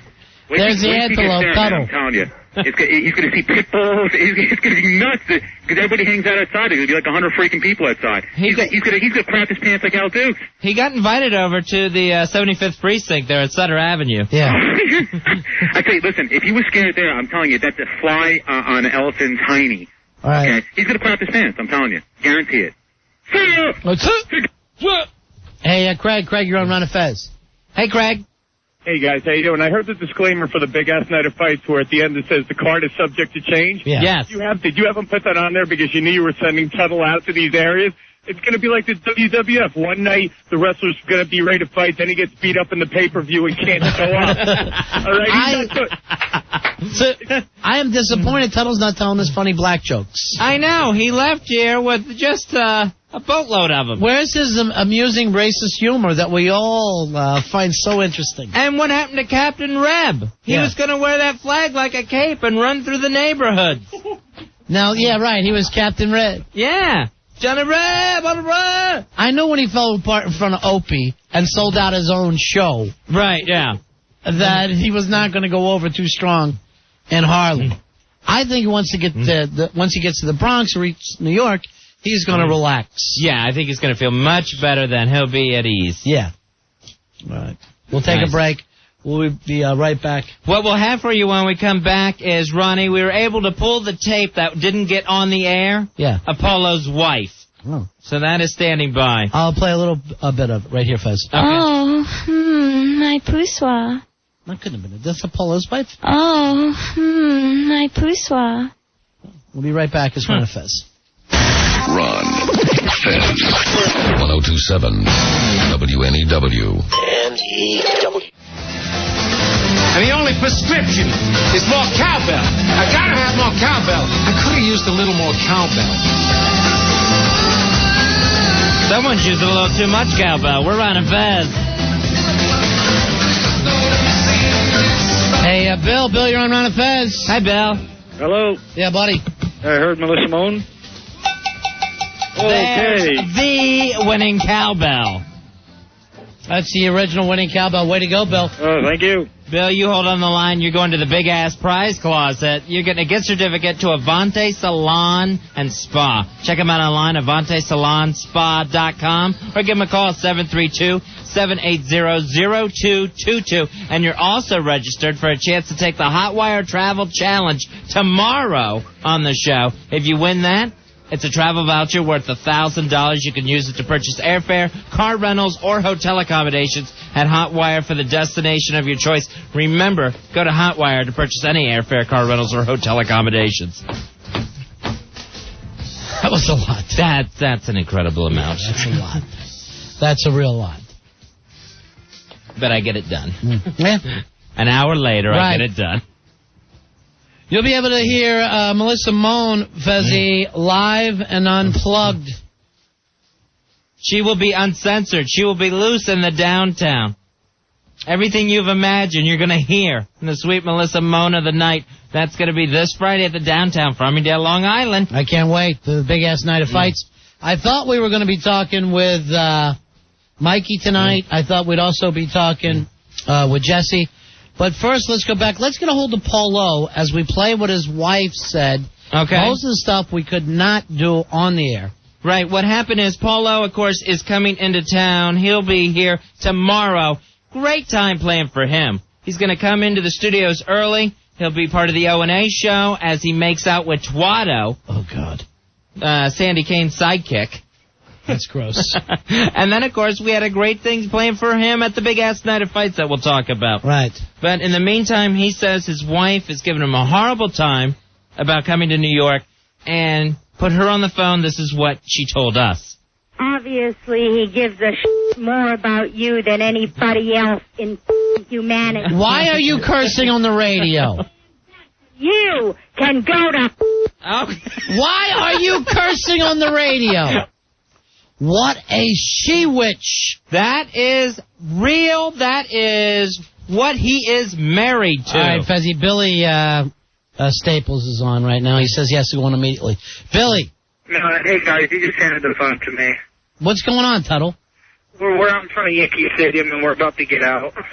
What's wrong? Dude, this isn't fun, man. Well, it's Yankee Stadium, your favorite. Yeah, but Yankee Stadium's supposed to be fun, but it's not right now. You wanted to see the sights. What better sight? The house that Ruth built. And the game starts in 10 minutes, so hang around. You got to get going so you can get out there and then get to East New York where you're going to be safe. Right. All right, right now I'm by... Oh, crap, man. What? Every time I see a car drive by, it scares me. You think it's a drive-by? God, did it to me again. What's that? What's wrong? They just ran off. With the car? Yes. Tuddle, get in that car. Listen to me. They ran again. This isn't funny. Did Billy put the car under his arm and run away? All right. You know he can't do that. Tuddle, try to act like you belong there. No. I'm from the South End. Wave that rebel flag like you're cheering on the Yanks. I'm not. Are you guys telling me to do this? No. How's my jacket?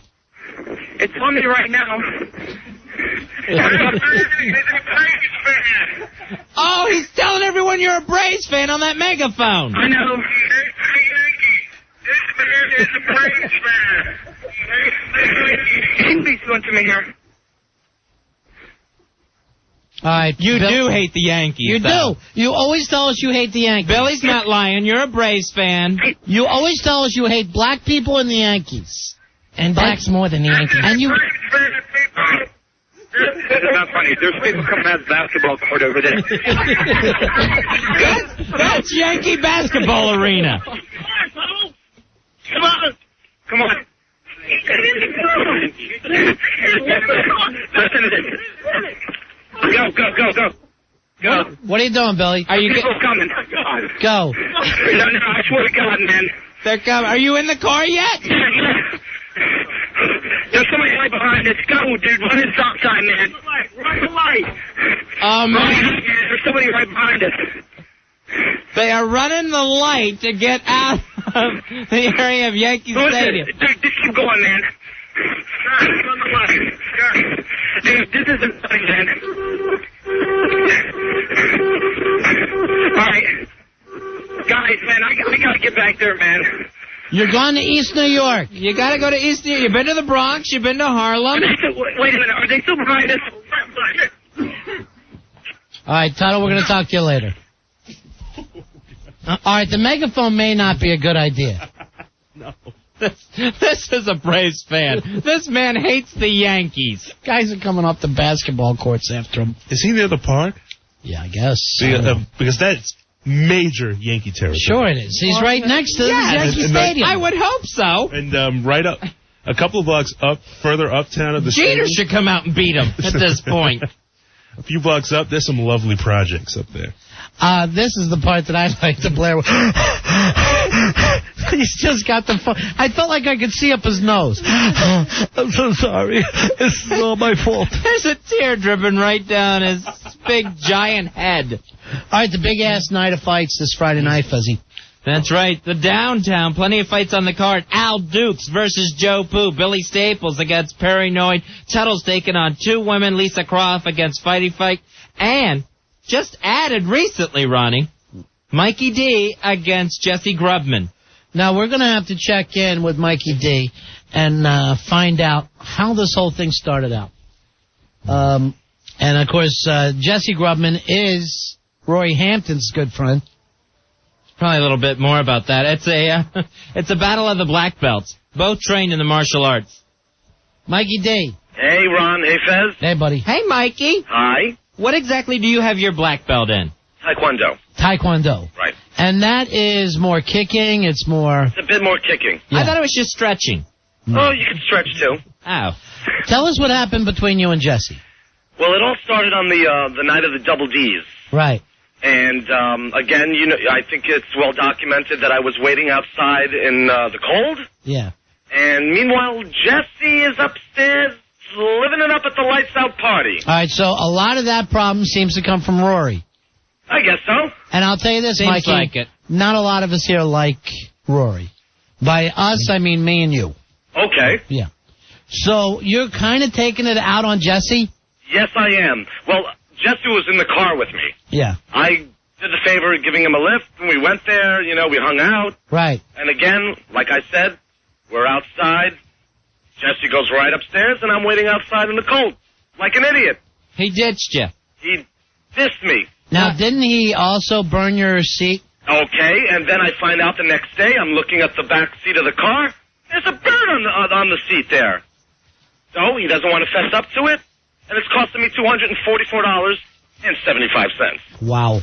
To get the upholstery repaired. Well, it's a lease, so I have to fix it before I get my next one. Oh, Jesus. You see? Right. But he can always ask his father to take care of that. Right. Me, I got to work like an idiot. Like a dog. Like a dog. Now, here's another thing, too. Where do these rich kids get off treating everybody like that? I don't know. I think he's going to have in his corner his maid and his butler. All right. Now, we got Jesse Grubman on the other line. All right. And this is the kind of stuff that annoys me as well, Fezzy. Oh, yeah. That's the attitude of I can just do whatever I want and there's no responsibility. Where is he? All right, Jesse. Good evening, gentlemen. How are you? I'm good. Yourselves? Do you remember burning Mikey D's car? I can tell you pretty much positively that I did not burn this guy's seat. I don't even know where that came from because he just brought it up to me pretty recently. I mean, if the guy's seat was burned, he would have brought it up to me like the day or two after, I would think. I don't have your personal number there, Jess. You got contacts, you know? It's Rory is the contact, and Mikey and Rory aren't all that close, let's face it. No, yeah, I realize they're not close, but I'm sure they have ways to get in touch with each other, right? Now, Jesse, were you smoking in Mikey D's car? Yeah, Mikey D, he let me smoke in the back, which is I appreciate.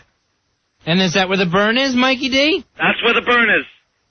Right on the back seat of the car. Who else would have done this, Jesse? I mean, I'm one to blame myself, in the beginning, but I know for a fact that I didn't burn the guy's seat. I don't know what to do. I feel bad if I did, but I know for a fact I did, and I don't know what to tell him. Attitude. That's the attitude, guys. Right. Now, here's the thing that I like, and it goes to show you, Rory's the same way. He gets on the air, they have to use the F word. Right. They dump that. Rory constantly uses the F word. We always have to dump him. Oh, now, Jesse just says they dumped out of it like it's nothing. Right, no responsibility like these rich kids from the Hamptons should be able to run amok and not pay attention to anyone else's rules. So, Jesse, you think it's fine that you just do something and we're forced to dump out of it? No, not at all. That was my bad. All right, Jesse, let me ask you this. What is your black belt in? Jeet Kune Do. What the hell's that? Jeet Kune Do. Bruce Lee is Jeet Kune Do founder. Isn't he dead? Yeah, he's dead, but his legend lives on. I thought yours was in Pokemon. Pokemon. Jesse, what do you think of Taekwondo? Is that Taekwondo is a little bit of a it's more like women use that to like stretch. Ooh! You see, he's getting cute, fresh, funny with me again. When you attack somebody's discipline. So it's more like yoga? It's a little bit like yoga, yeah. Yeah. I think I respect the art as it's a great way to stretch, but when it comes into the ring, it's not going to do nothing. And you think of it as an art. I think of pottery as an art too. That doesn't mean you can't get a black belt in pottery. I tried. Jesse, I think your dad bought you your black belt. Oh, rich kid. You bought your button. You bought your button. Jesse's all talk. Listen, run, Fez. Yes. Who am I? Alpha. I know Rory for 9 years. He's my best friend. Yak. That's Jesse Grubman. Yeah. I may talk a lot when I got a couple in me, but you're a gum flapper. Talking going on when we're in the ring. You're a gum flapper, my friend. We'll see, my friend. We'll see. Okay. All right, let me ask Rory over here. Rory, if you can put down your cash for a couple of seconds. That giant money clip. All right. How tough is your friend Jesse? He could be. He's very tough. Like I've seen him actually in fights, like at a party and stuff like that. And he goes crazy. He's got that psycho factor. Yeah, he'll just go nuts. He'd have to. He's not a big guy, but he just starts flailing his arms like. Oh, wait a minute. Now, what kind of discipline? What kind of Bruce Lee does not flail his arms? Bruce Lee, not known for the windmill. All right. It's controlled flailing. GVAC wrote in that says he doesn't know any of this. He's full of crap. People are not believing that you know. What is the name of your discipline again, Jesse? Jesse? Hello? Did we lose Jesse Grubman? Running, baby. Can his dad buy him a better cell phone? Well, a solid gold phone sometimes goes out on you. It's not a good conductor, is it? They look good. No. but they can't actually work. Right, and they're heavy. All right, let me check with Mikey here, because GVAC. GVAC says he knows a little bit about this. GVAC, you're on Ron and Fez. Hey, GVAC. Hey, what's going on, boys? Long time no speak. Yeah, it's been a long time. How are we all doing? You're not believing this story about his martial art? Oh, please, come on. The amount of guys out there claiming to teach Jeet Kune Do, it's a riot, and 99.9% of them are a farce. And they're all doing that, and they use Bruce Lee as the selling tool? Exactly. Does that mean they just sit around and watch Bruce Lee videos? Pretty much. Green Hornet reruns? I make the Asian faces like this.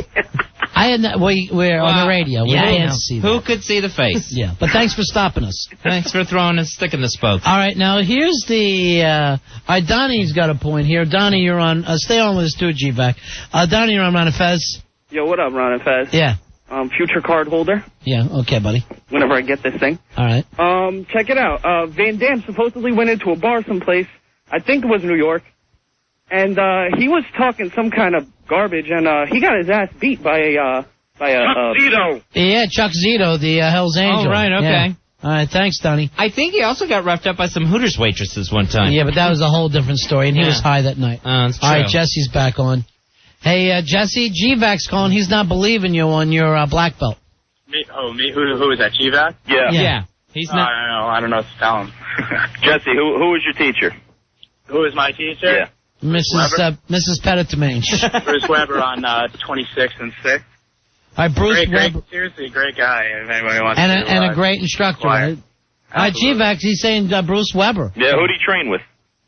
Who did he train with? Yeah. He didn't train directly with Bruce Lee, but he trained with a couple of... well, Bruce Lee's got been dead for like 30 years, right? Yeah. 73. No, he died in 73 in California, and he trained with a lot of his people in California. I'm not Do gonna you go get into the the black details. belt by knowing the most Bruce Lee trivia? All right, hold on. Here's Natasha. That's part of the test. All right, thanks, GVAC. Sure. I'm going to let you go. All right. Thanks, G. All right, here is Natasha. Natasha, you're on Ron and Fez.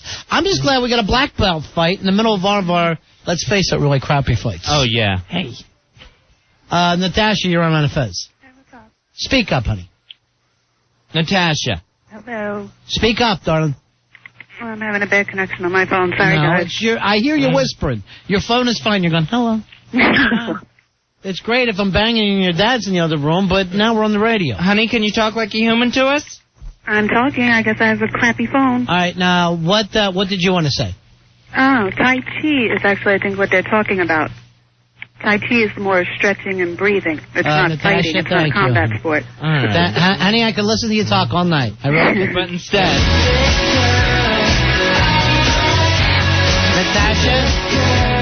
Natasha, the people with penises are speaking now, okay, honey? Thank you. Thanks, guys. Bye. Wow. All right, Jimmy. So stupid. Jimmy, you're on Ron and Fez. What's up, buddy? Hey, buddy. All right, Jeet Kune Do is the way of the intercepting fist. That's the name of it? Yeah. Yes. Now check this out. Rory. Or what's his name? Jesse Grubman. Jesse Grubman. You know what the straight blast is?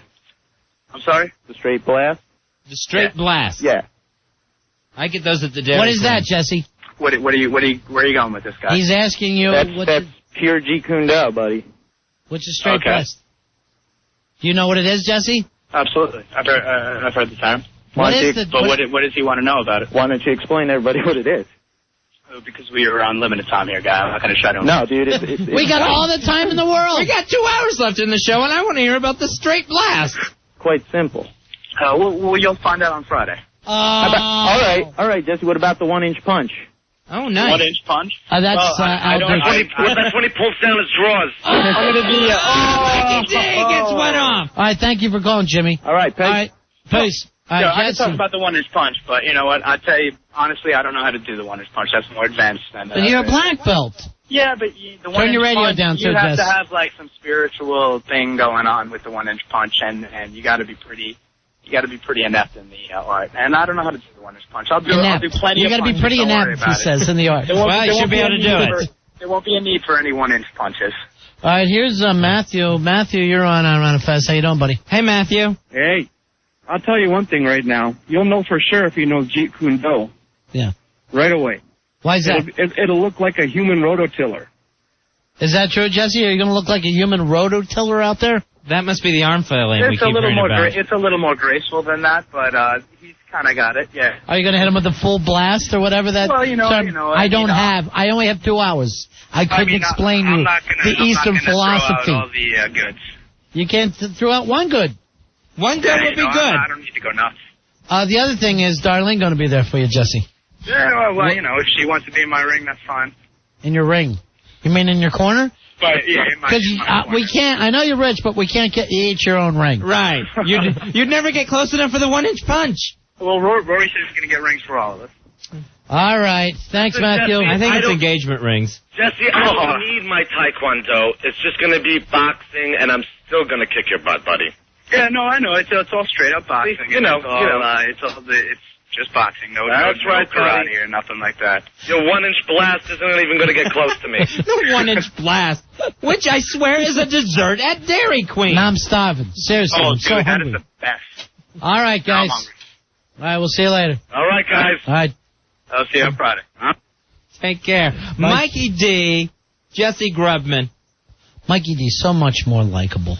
He really is. I don't think there's really that big of a debate on who anyone's rooting for in this thing. No. It's the Battle of the Black Belts this Friday, all part of the big-ass night of fights at the downtown in Farmingdale, Long Island. No, Jesse, that's Rory's best friend. Uh-huh. Which means they got a wallet the same size. That's friends in the Hamptons. Sure. They exchange phone numbers and bank account numbers. All right, we'll take a break here. We'll be right back. Al, what are you signaling me? Why are you raising your hands to me? You can't come popping in here as gay as a cricket. What do you want? All right, what, Al? Just come in here and tell us and quit waving out there.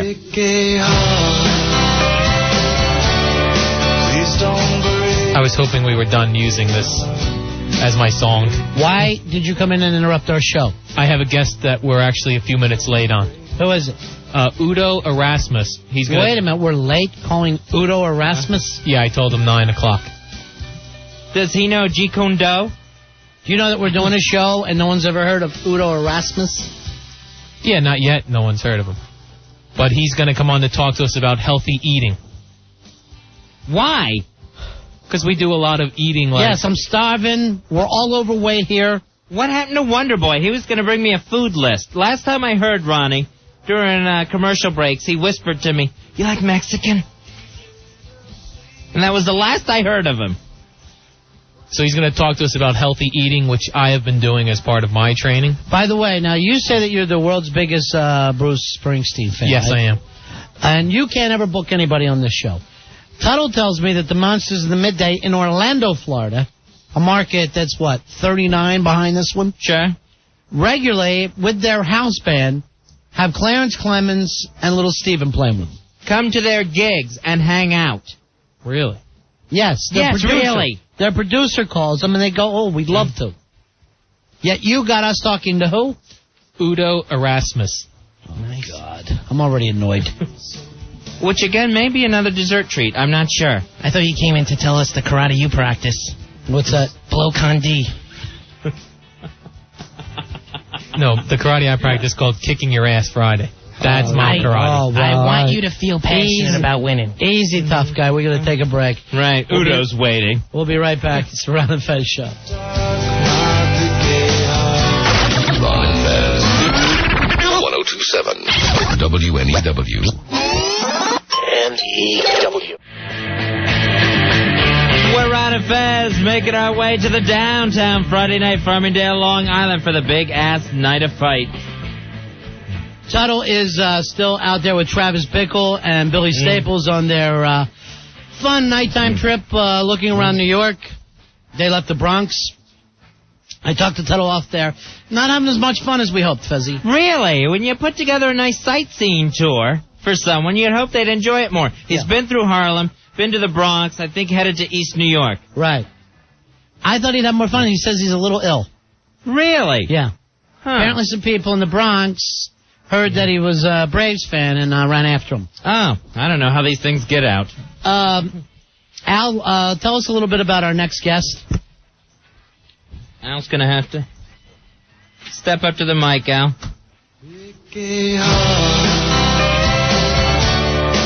Who is our next guest?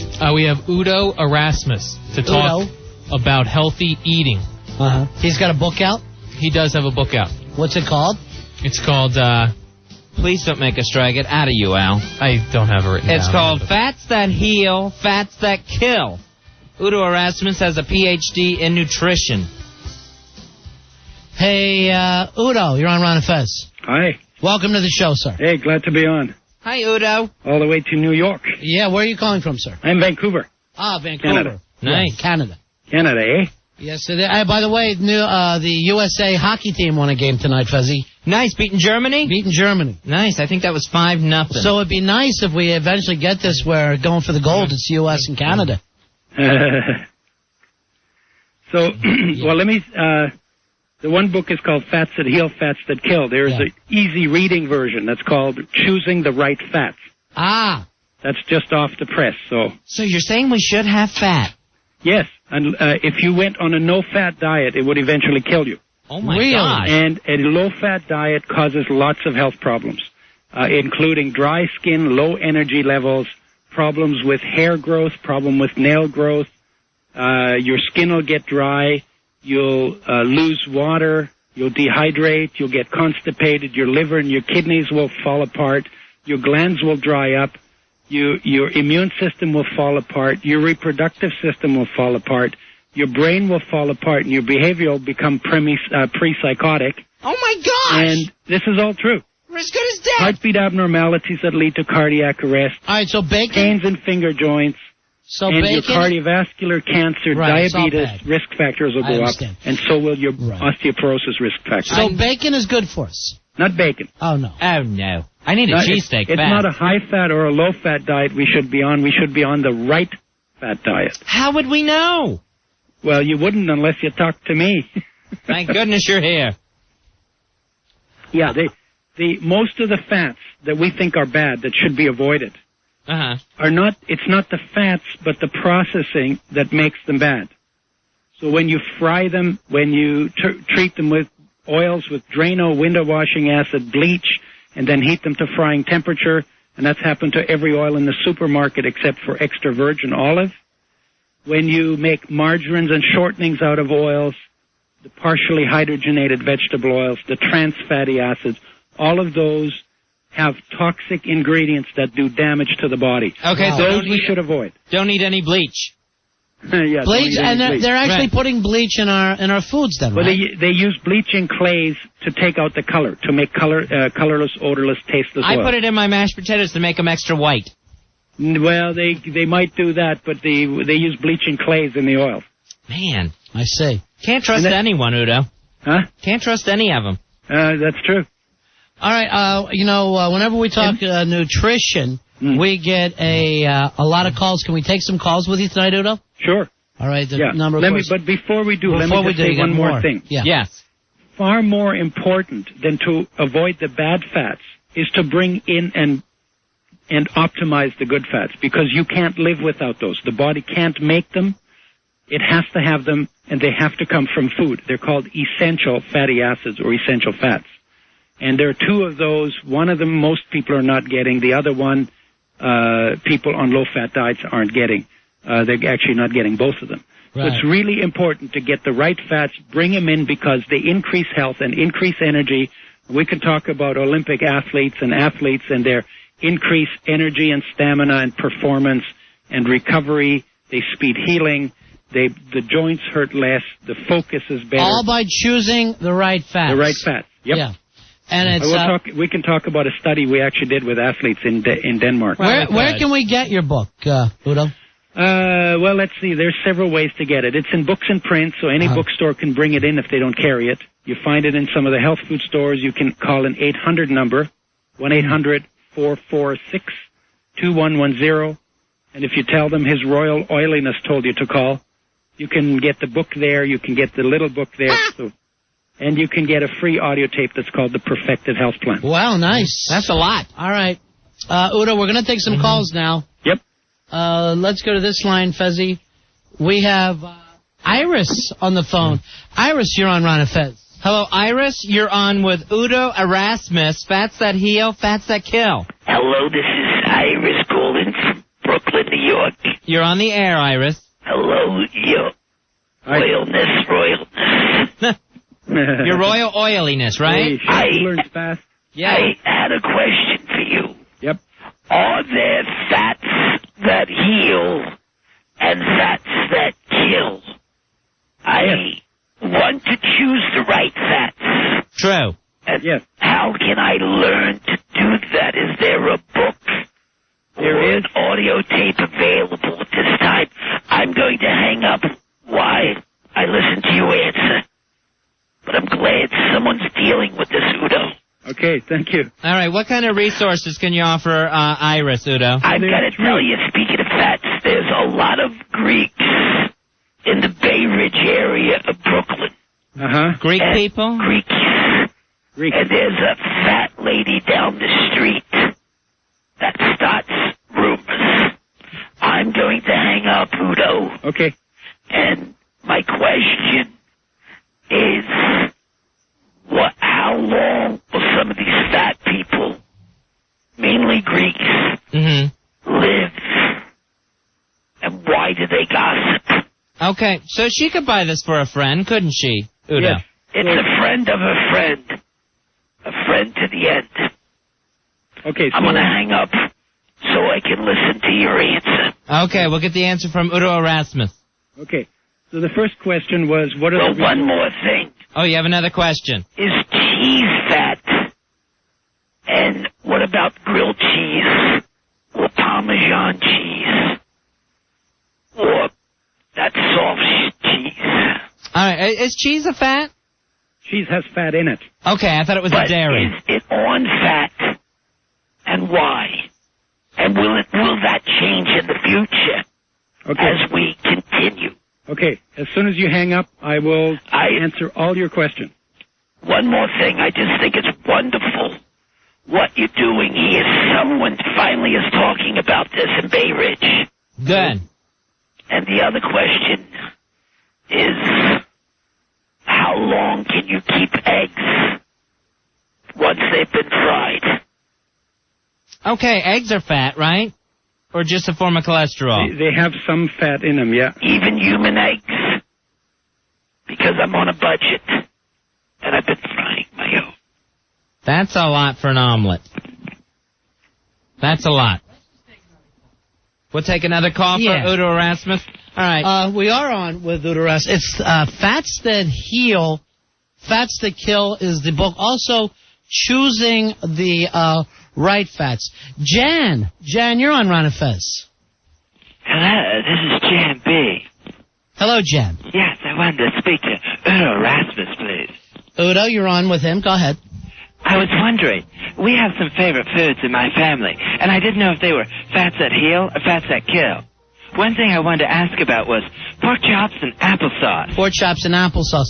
What would that be, Udo? No fat in applesauce. The pork chops have mostly the fats that are missing the good fats. Let me put it that way. They are good fats? No, they are missing the good fats. Pork chops and applesauce. It seems like you can't have one without the other. Well, yes, I understand. I also wanted to ask about this. Yes. One time, I had a crush on a boy named Clark Tyson, but he ended up liking my sister Marcia instead of me. Yeah. And I used lemon on my face to get rid of my freckles. I thought that's why Clark Tyson didn't like me. Is lemon all right to use on your face? Is lemon a fat, Udo? No. No. So that would be fine, Jen. Because I was really traumatized by it and even ended up making up an imaginary boyfriend named George Glass. And then I was also wondering this. When I ran for most popular girl in school, our housekeeper, Alice, right, she made cookies that said, "Be a smart cookie, vote for Jan." What kind of cookies have fats that heal? I don't want to hurt the other students. Right. I want to heal, not kill. There really aren't any that are made with fats that heal. In fact, the sugars and starches turn into the wrong fats too if you eat more than what you burn. Yeah. And that's how the Greek lady that somebody was talking about. Right. That's how people become overweight. That's mostly sweets and starches that cause that. The breakfast cereals, the bread, the pasta, the potatoes. That's all bad grains, fats. The muffins, crackers, bananas, fruit. Stay away from potato that. chips, French fries, and junk foods and low-fat foods. Yeah. I remember one time my family went camping, and the boys, my brothers, they were going to go fishing and catch our dinner, and they didn't catch anything. But we had brought along fried chicken to make sure we had it, to make sure we had something to eat. And the boys didn't want any of the fried chicken because it wasn't real camping food. But I think they were better off not eating than we were with the fats that kill fried chicken. All right, we've got to go, Jen. Thank you very much. You've been really helpful. All right, let's go over to Kenny Allen. You're on with our guest today, Udo Erasmus and his books, Fats That Heal, Fats That Kill. Kenny Allen, you're on Run the Fez. You want to pretend that we're robots or something, and we're eating robot food, like nuclear waste and sewage, and pretend that we start eating wires, and I become really big? All right. Because we're robots? Yeah. And then we could start eating buildings. Yeah, right. But I heard that in a comic book, I heard that if you eat nuclear waste, you can, like, become a monster or something. Is that true? I don't think so, Kenny. Udo, that's Kenny seems to be a young person. What age should you start worrying about the fats that you eat? 3 years before you're conceived. Really? Oh, my gosh. Because it's important for the mother to have them because they're important for brain development and brain function of the child. And if the mother doesn't get them from her diet, then the child will deplete her of them, and the child will not get what they need for optimum development. So they're in the breast milk. The child will take about a tablespoon of essential fatty acids out of the mother's breast milk every day. And that's to build its brain. The Kenny, brain is over 60% robots don't fat. need that. I'm a robot. Kenny, you just think you're at that age where you like to pretend. You're a robot. But the fact is, I am a robot. I'm not pretending. What do you eat, Kenny? What would be a normal breakfast for you? For robots? No. For a real boy. A real boy named Kenny Allen. Well, pretend that I'm a robot, and I'm eating healthy foods, like telephone wires and stuff. That's healthy for a robot? I don't think so. That seems like it would be pasta for a robot. All right, Kenny, hold on. We're going to take another call here. It's Fats That Heal, Fats That Kill. Andre, you're on Run a Fez. Hello? This is Andre. I'd like to speak to Udo. Udo, you're on with Andre here. I'm listening. Udo, I am a large man. 7'4", 560 pounds, from Grenoble, France. What can be done for me? And once you're this big, is all hope lost? Is all hope lost for him? He's a very large man, Udo. No. Is he a robot? No, he's a real person. No, I'm Because if he human. was, he could eat nuclear waste. I would never Become do even it. bigger and better and healthier. That's what I try to do. Kenny, please. What? Go ahead, Udo. Well, a diet that keeps people healthy has to be emphasize green foods because you cannot become overweight on them. Andre, do and you eat good anything fats green? Because they increase and good green? fats because they increase energy levels. They help you burn fat. They give you energy. They also elevate mood, lift depression, and get rid of water retention. Now we're not. And number 3 is protein because you need them because your body can't make those either. And then you got to make sure digestion works, and you got to limit the sweets and the starches you eat until your weight is normal for whatever your size is. Is this for the people or for the robots? I do not have a degree in robot nutrition. Oh. Well, what if you're half robot and half human? Cyborg. Then the half of you that's human needs to eat. That would be a cyborg, son. Then the half of you that's human needs to eat greens, good fats, and proteins, and limit the carbohydrates. The robot part can keep eating wire. What would be on a cyborg smorgasbord? That would be weird. Andre, please. Right. Let's take I another. agree with Andre. Let's take another call. Joe, you're on Ron and Fez. Hello. Yes. Yes, Joe, you're on with Udo Erasmus and our panel of Kenny Allen and Andre. Am I on the radio? Yes, you are. Hi. Listeners, I have a question for you. Yes. I'm about 300 pounds, and I'm on this new diet. What's the diet? I eat my own poo. All right, stop What? it. Is it robot poo? No. Stop it.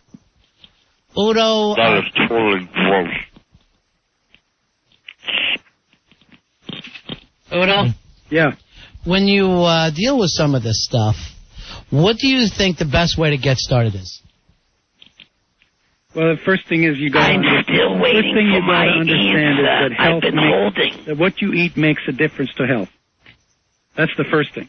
Right. Your body is made out of food, water, air, and light. That's the way it's been for 4.5 billion years. I was asking about the And Greek all lady, and the next thing I hear is 40-minute of robot talk. And all the food came from nature, which was whole food, unprocessed food. That's the direction you need to head in. And the most important foods are greens, good fats, proteins. You got to make sure digestion works, otherwise you don't end up getting the nutrients that you need to get your body built. And you got to limit the foods that make you fat, which is the sweets and the starches. That's why I'm glad we have a housekeeper who cooks for us. She makes sure we have plenty of nutritional meals. Who's that? Who's that? It's Chad. I was still holding to find out about the lemons. You never answer my question either. I just like to say that. I eat my own poo. I've been having trouble eating lately. I have a fear of snakes. Every time we try to do this, it turns into a cluster F. Usually it ends up about robots. I mean, what the F? The name of the book, Fats That Heal, Fats That Kill. Thank you very much, Udo. All right. Udo Erasmus. Thanks for the entertainment. Hey, can robots eat their own poo? You never answered my question. All right. Mine either. 877-692-1027. It's the Ron and Fez Show. Ron and Fez. 1027 WNEW. Ladies and gentlemen, the Ron and Fez Show proudly presents a Friday night boxing exhibition. All right, who's the toughest? Step up. It's Ron and Fez's big-ass night of fights. This Friday at the downtown in Farmingdale, Long Island. In a battle for no respect, it's Al Dukes. I never struck a man in my life. I don't know how to fight. Versus Joe Poo. I'll give you that wink when I'm gonna let him have it. Plus, the He-Man Woman Hater's own Tuddle takes on the beautiful 2Q. Frighty Fright against Lisa Croft in a blindfold match, and Billy Staples versus Perry Noy. Something tells me we better call off the whole fight. Let them do it. In addition, you'll meet all the girls of the Ron and Fez Show in person. It's Ron and Fez at the downtown this Friday in Farmingdale, Long Island, where you'll see Al Dukes in his boxing debut. No fair! You won't stand still! Ron and Fez, live at the downtown in Farmingdale. Ticket holders get there early. Cards subject to change. It is this Friday, Farmingdale. We want to thank East Coast Professional Wrestling School in New Jersey for setting up the ring for us. Give them a call. You want to learn how to be a professional wrestler, 973-402-9599 or ecpw1.com online. And also Top Notch Limousine for providing limousine service, 1-800-GO-VITAL. Fezzy, Tuddle, Billy Staples, and Travis Bickle are all in East New York now on their nighttime tour of New York City. Hey, Tuddle. Hey, guys. Billy has told us that while he has you traveling around, you called your parents and scared them? I was just calling to tell them that I love them. Why would you call your parents? I just wanted to let them know that I love them and I miss them right now. That you're homesick? I'm seriously pissed that you did that, Tuddle. No, you know you're going to make it home safe. You don't call those people and scare them.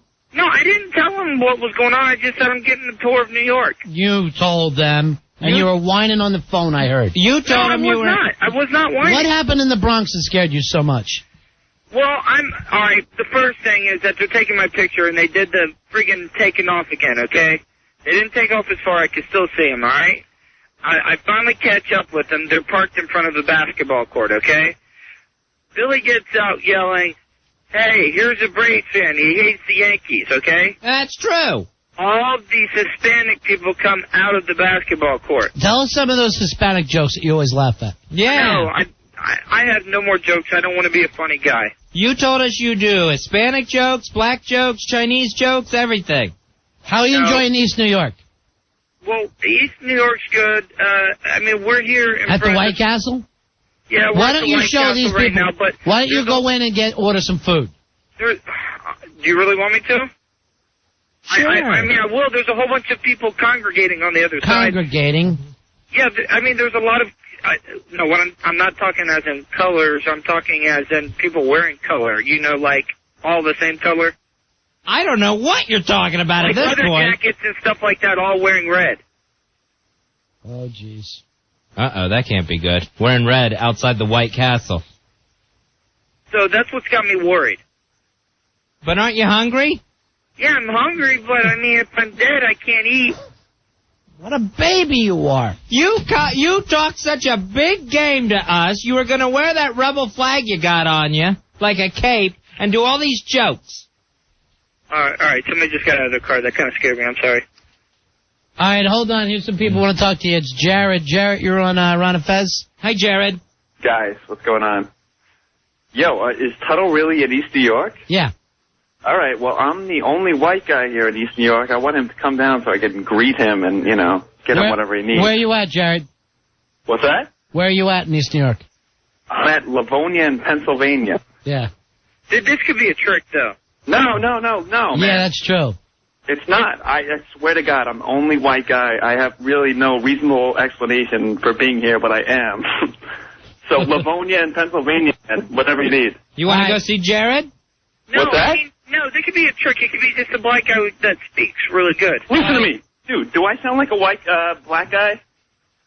Maybe you speak well. I speak well, but, I have my own reasons for that. Tuddle, are you starting up All right, again? thanks, Are you Jared. saying black people don't know how to talk? No, I'm not saying that. No. That's not... Hey, Paul, you're on with Ron and Fez. Hey, Paul. Hey, guys, how are you? Yeah. I just got some words for this guy. If there's a CVS around, he should get some black shoe polish and just put it on him, because he's in a bad section of the Bronx. All right, he's in East New York. Is this a bad area?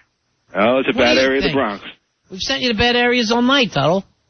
Yeah, but you guys thought I would have a good time. Tuddle, Yes. you're going to be a turtle by the time you get out of the Bronx. Dude, this isn't funny anymore, Ronnie. Now he's calling you Ronnie. Yeah, right. Now we're that I close. don't know, I'm sorry. Oh, Tuddle. Tuddle, you said you wanted to do this. Yeah, but because it makes you guys happy. And if it makes you happy, I'll do it. Hey, John, you're on Ron and Fez. Ron and Fez. Yeah. Hey, Tuddle. Yeah. Yes. Good to hear you crying like a little girl. You really are crying. You sound a lot different than that John Rocker dude you were impersonating. Yeah, what happened, Come John on, Rocker? dude. Yeah. Where's all that big badass stuff? I'm not crying. Pussy. I'm not crying, okay? Tuddle, if it makes us happy, then why are you so sad? Because I don't know. I don't know. All right, you guys are outside the White Castle, Tuddle? Yeah, I'm... All right, I just got a thing that you guys got to get out of there now. All right, we got to go, guys. We got to go. Tuddle, Tuddle, here they come. Seriously. Right. I got the warning from We're you. getting out of here. Tuddle, are you going? Yeah, we're going. Are you still there? We're leaving right now. We're leaving right now. Tuddle? Yes. You better run a red light. They are. No, don't run. Don't run a red light. Dude, are you serious, man? Yes, Don't go. do this, please. Go now. Go. Tuddle, can you still hear us? Tuddle. Tuddle? Oh, my gosh. Oh, my God. Did you see how scared? Go. We just got word, go. Like the police would say. Go. Oh, man. Tuddle not enjoying his tour of New York City. Tuddle, of course, in town for the big-ass night of fights. He's taken on Too Cute and, of course, Lobster Claws. All right, get back a hold of those guys.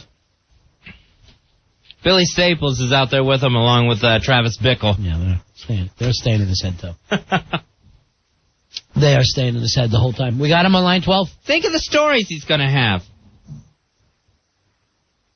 If he made it. He's going to dine out on this for years. Sure he will. Hey, Dave, you're on Ron and Fez. Hey, Dave. Hey, guys, how's it going? What can we do for you? This guy Tuddle sounds like such a little bitch, man. I'd totally love to get out there and kick his ass, man. You know, just another example of a big mouth faggot who can't back up his words. Thank you for understanding, Dave. He said he's not crying. I'm so mad at him. I think he is. I am mad at him for calling his parents and scaring them. I know. Why call them when they're so far away and can't do anything? Now all they know. And Lord knows what he told them about where he's at. He's telling them there's monsters out there. 877-692-1027. Hey, Tuddle. Tuddle, you back? Yeah. Did you get out? Tuddle? I'm here. Did you get out okay? Yeah, we're far away from that. We did a couple rights and lefts and stuff like that. Can you tell if anyone's following you? No, nobody's biased right now. All right, put Billy back on. All right, here's Billy. Yeah, hey, guys. Hey, Staples. Hey, what's up? What's the plan from here, Billy? We're going to see if we can get him a woman. A hooker? Yeah. Yeah, because about 2 blocks from me is supposedly all, like, young underage hookers or something. Try and describe the neighborhood to everybody, because Tuddle's doing a bad job of it. Ronnie, it's run down. It's very, let's say, Brooklyn tenement, shall we say, projects. People hanging out on every corner. At the White Castle, they had all guys with the jackets on, with writing on the back we couldn't see, all with the same colors and stuff. And we tried to go into that side of the parking lot, but there was no way out, so we just had to back out in a hurry. Mm-hmm. But it's just like a hangout. It's like it's run down. It's a tenement. There's basketball courts. There's a ton of guys just hanging out on basketball courts. Every time we stop at a red light or something, everyone's just like looking at us, and especially Tuddle sitting in the front seat with his glowing blonde hair and stuff. They're looking at him like, what the hell is these guys doing around here? And he's just burying that rebel flag, huh? Yeah, that's under the seat. What? He's afraid. He hasn't taken that out since Yankee Stadium. Now he's hunched over as we speak. You mean he's crouched down in the back of the car? He's in the front. He's in shotgun. And he's sitting on the floor. Yeah, he's crouched down like in the airline, that safety position, whatever you call it. Yeah, right. The crash position. He's in the crash position. Yeah, and... tell him he's missing it. Tuddle, you're missing the show, dude. Here's a check. Hang on, pull over.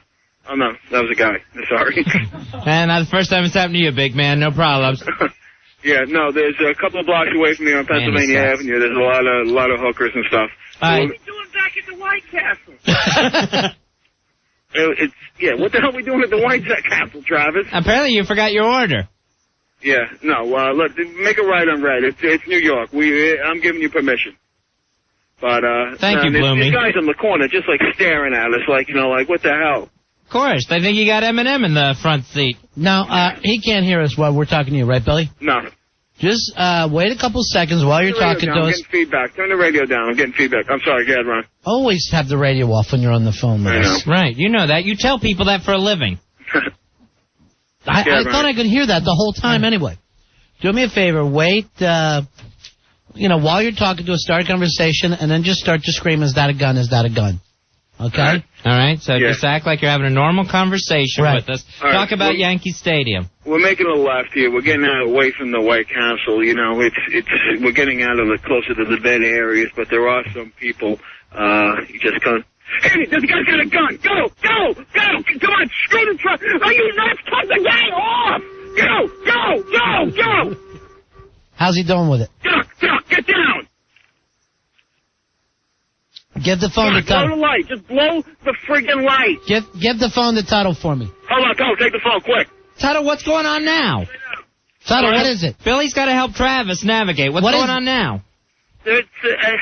I didn't see it, but I only saw it at the corner of my eye. Guy stepped up to the truck. And what? Oh, man, get the hell out of here. Screw the whole crew. Yeah, Billy's like freaking out right now, and I'm down in the floorboard right now. What was the guy doing that came up to the car when you looked up? He was reaching in his pocket. All right, give the phone back to Billy. All right. Yeah. Yeah. All right, Billy, don't say anything. I just got out of hand, Ronnie. All right, listen. I am going to say to Tuddle that I want them to come home, and then you start saying, no, we're not. We're going to keep on going. Okay? So when you give the phone back to him, I just want you to, he'll tell you that we want you guys to come home, And then you go, no, we're not coming home. All right. So you just start yelling at him when he's on the phone with us that, no, we're not going back. Yeah, hang on. Here's Tuddle again. Yeah. Hey, we were out of danger. Hold on. Tuddle, in East New York, little boy, a boy from the southern part of Florida, little town called Dillion Springs. First time in New York City, in East New York. Yeah, now he's been all around Tuddle? Harlem, Bronx. Yeah. So that was a gun? Yeah. Listen, this has gone too far. Why don't you guys come on home? Dude, I've been trying to tell you guys this for the last half hour. I want you to come home. I don't want anything to happen to you. Why? So Billy doesn't know. So Billy knows we're not making it up. Tell Billy that Ron and Fez say to come back now. Why we're on the air? Billy, Ron and Fez says we got to come back now, man. No. No, we're gonna get a girl. No. Dude, tell Tuddle. Yes. We are getting calls here, okay? Billy, they are looking for you. That we're not taking on the air. Make him explain. They're trying to stop. They're trying to stop here. Dude, no, go. God, go, man. Ronnie, please, dude. I'm trying to tell. Tuddle. Yes. I'm getting calls here. I'm getting warnings. I want you to get out of there. No, Billy will not listen to me. Billy, we got to get out of here, Billy. You're not going anywhere. The guy's gone. Don't be a Ronnie, Tuddle. please, Ron. He won't listen to me. He'll listen to you. Tell him you got to get home. I'm getting reports. Al just handed me one. Reports, man. We got to get out of here, man. I don't know where we are. My God, come on. Be a man, for God's sake. We're gonna get you some oral here. No, dude. I don't want that. Okay, I want to go home and I want to go work and I want to go back and sleep. Okay. Tuddle, I didn't hear what Billy said. You don't want what? He said he was going to give me a little HJ. HJ? Billy says he's going to give you an HJ? No, the hooker. Oh. Yeah, Billy. Look. Hey, Tuddle, if you want to stay, that's up to you. I can't stop you. Yeah, if you want to, score tonight. I want to go, man. Please order him to bring me back. All right, put him on the phone with me. Here. Hello. Billy, you're playing that perfectly. Now keep saying to me you know what you're doing, okay? All right. All right. Ronnie, I know what I'm doing. I've been in this area before. My God, I used to cop around here, for Christ's sake. Very good. Now, I want you to just say, I have a gun myself. Guns shoot both ways. Look, you think I came into this area without packing something on my own? I'm not stupid. I don't come into these areas without packing my own gun. I don't care if you're... Man, we got to go, man. Will you calm down up there, for God's sake? My God, what a whiny little bitch. Listen, we just saw a black chick with like a blonde wig and stuff, kind of a little Kim looking little chick. Yeah. We're safe now. We're gonna go find her. We're gonna talk to her. Let Tuddle, work. We're gonna work a little magic here. We're okay down here, guys. Don't let him okay to coming back. No. Give the phone back to Tuddle. All right, hang on. Listen to how straight Billy is when he gets in his own environment. He's so comfortable there. That's a lazy boy to him. Right. Getting a hooker. Tuddle, it sounds like you guys know what you're going. Billy convinced us. He knows what he's doing. No, guys. Yeah, dude, let's get out of here, please. Ronnie B, please, man, I gotta get out of here, dude. I told him to bring you home. Man. Did you know Billy had a gun, Tuddle? No, I didn't, and I just want to go. I'm going to leave, okay? Do you want to apologize to all the Spanish people you've made? I'm sorry. What about all the black people? I'm sorry.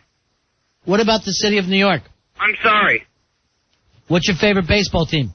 The Mets and the Yankees. The Mets and the Yankees. Wow. So you finally dropped the Braves? No, well... Who's the worst baseball player in the world? His name begins with Chipper. Chipper Jones. What is he? Chipper Jones. Is what? Is horrible. He's the worst. Chipper Jones is gay, okay? That's a little too far. What about the Monsters? What do you want me to say? What do you really think of them? Yeah. They're great to me. Uh-oh. Looks like you're staying for a while. No. All right, Ron and Fez are the best. All right, I'm sending that to Russ. Wait, you're taking it out of context there. All right, you said it. You're staying for a while then. No. You're staying tonight. Dude, I'm so sorry, Ron. You guys got guns. Why worry? And a fast car. Please, guys. You're armed to the teeth, Tuddle. What's the problem? I want to get out of here. I want to get out of here, please. That's all I'm asking. I hear Bed-Stuy's nice this time of night. Give the phone to Billy. All right. Hold on. Somebody's right on our butt. Hold on here. For real? Oh, God. All right, hold on. What's up, fellas? I'm going to put you on with Al. All right. Hold on. All right. It's so hard to tell. Yeah, I know. Goes from bit to real. Oh, hang on. Joe's just happy he's not on this. Yeah, exactly. How about how comfortable Billy is?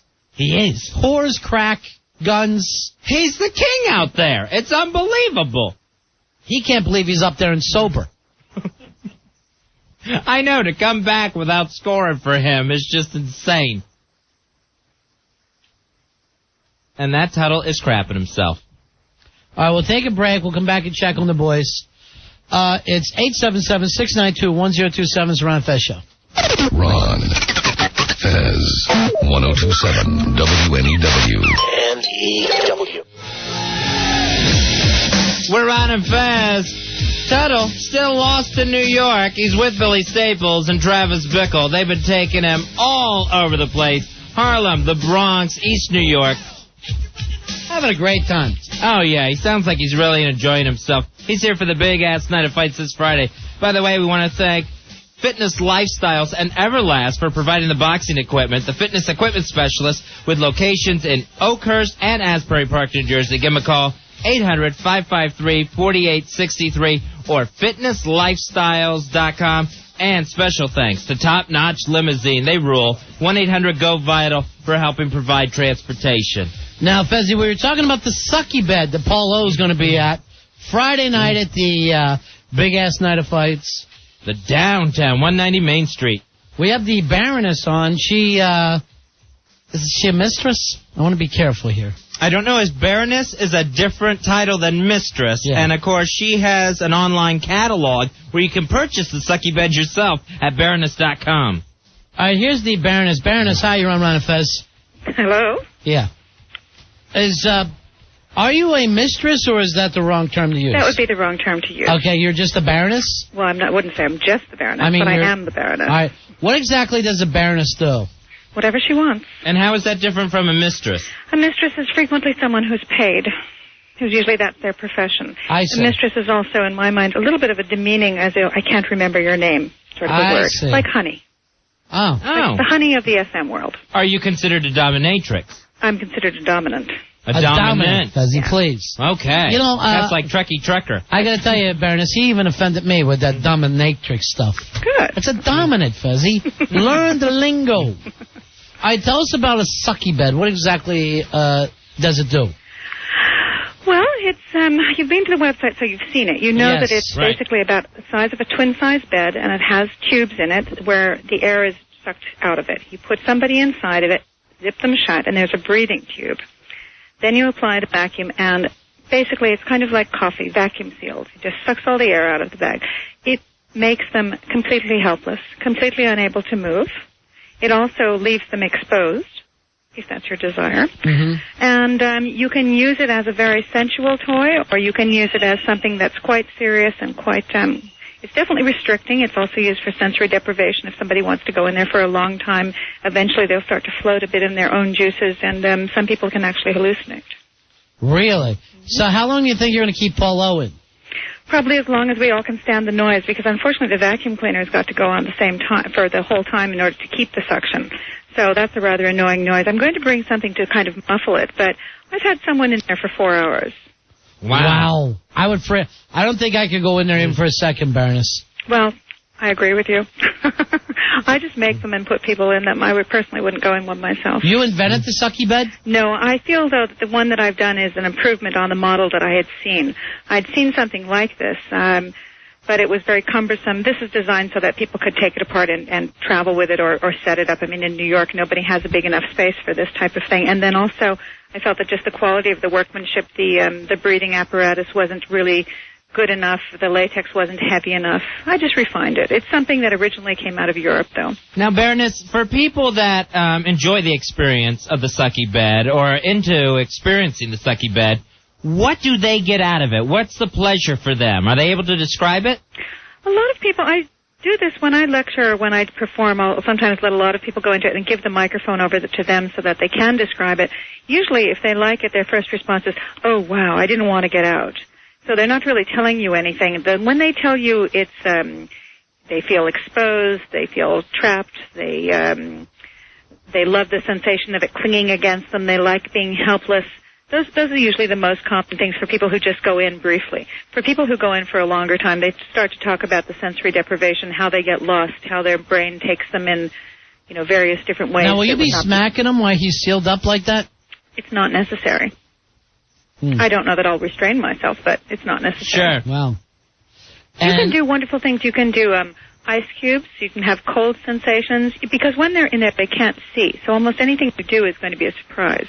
But they can feel everything through, what is it, plastic or latex? Through latex. That's what I work in. That's my medium is latex. And what latex will do, because it doesn't breathe, is it allows a certain amount of the body moisture that's going to produce to kind of make a small film around the body, and it makes you more sensitive.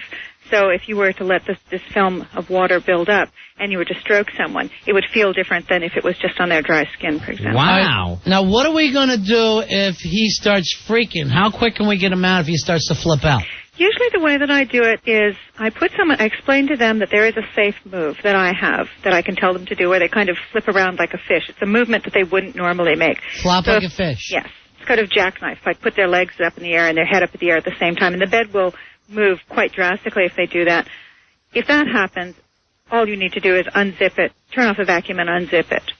That's really fast. A matter of seconds? It's a matter of seconds. You usually tell people, well, my suggestion is that you have people do this at first. You put them in, explain it, have them do the motion, turn off the vacuum cleaner, unzip it, talk to them, ask them if they're okay, and then they'll zip it back in. If somebody doesn't like it, they won't like it immediately. Is there any way for Paul O. to communicate through that tube in his mouth? Not so much through that tube in his mouth. He can speak, and he can be heard, but it'll be muffled. Okay. And what you're looking also for is how people breathe. Get me out of the sucky bed. Get me out of the sucky bed. You sound like you shouldn't be let out of the sucky bed at all. See, that's the thing. Right. With a dominant Fez. Right. Or as Fez tries to degrade you with a dominatrix. What? So Paulo is naturally submissive. Actually, everybody Fez and I know, naturally submissive. Joe, you might be going in the sucky bed. I don't think so. Loser goes in the sucky bed, big man. Oh, nice. After Paulo's used it and produced a film. What we'll do is we'll use a little bit of alcohol to cleanse away the germs. Oh, you don't understand the germs this guy has. Oh, well, I think after a few drinks you should be immune, don't you? All right, Baroness.com. I'm excited about this, Baroness. I can't wait to meet you. Well, I'm looking forward to it myself. It's always nice to turn people onto latex. And congratulations with the sucky bed business. It's really going great. I think it'll do better after you guys. Thank you. We're going to try to put those Craftmatic people out. It'll be sucky bed from now on. Good plan. We are thrilled. We can't wait to see you this Friday, Baroness, at the downtown. Yes, looking forward to it. Excellent. All right, bye-bye. Bye-bye. I like her. She was very nice, Fezzy. She's very, very nice, and she's the Baroness. And you can check out the sucky bed. If you want to see exactly what this is, go to Baroness.com. Yeah. All right, look at the online catalog. Then look for Bizarre Latex. Or make sure that you're out on February 22nd at the downtown in Farmingdale, Long Island. It's the big-ass night of fights. We got plenty of fights lined up. It's going to be a great time.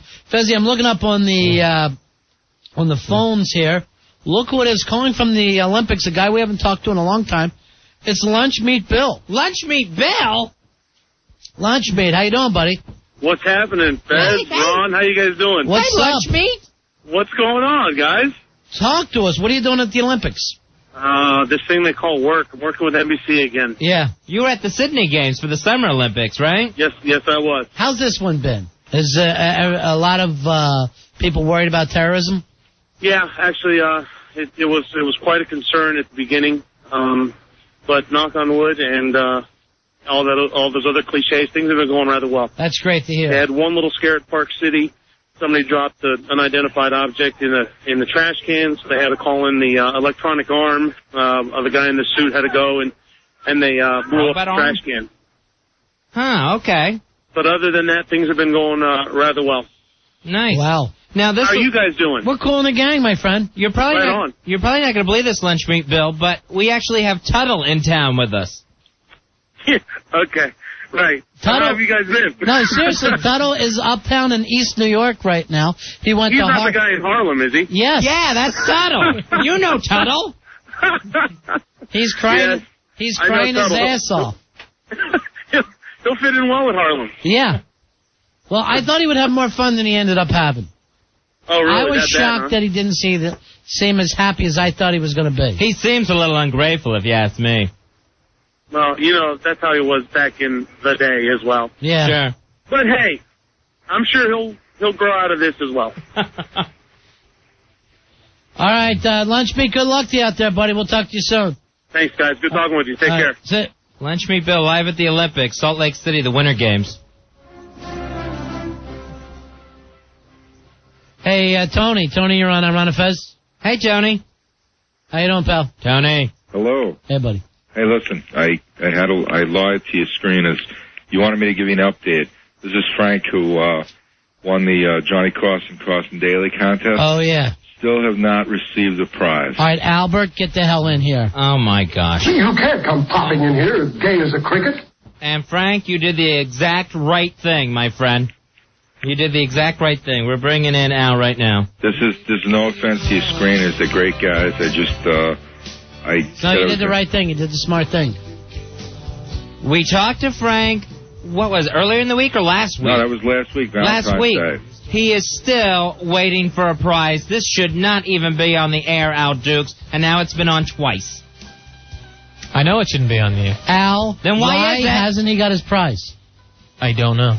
Now, I did call Al the other night. He told me that none of our promotion said they sent it out. If they sent it out on Friday, I live on Long Island, I should have gotten it, say, Tuesday at the absolute latest. No, this is what I explained to you, Frank.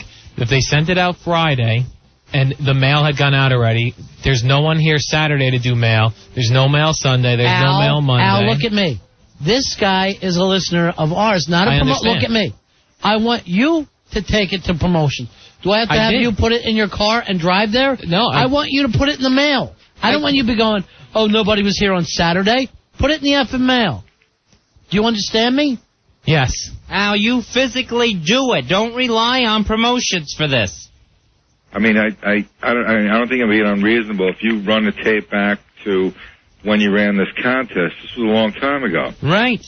But, Monday was the president's holiday. All right, let's do this. What else do you got in your big-ass prize closet right now?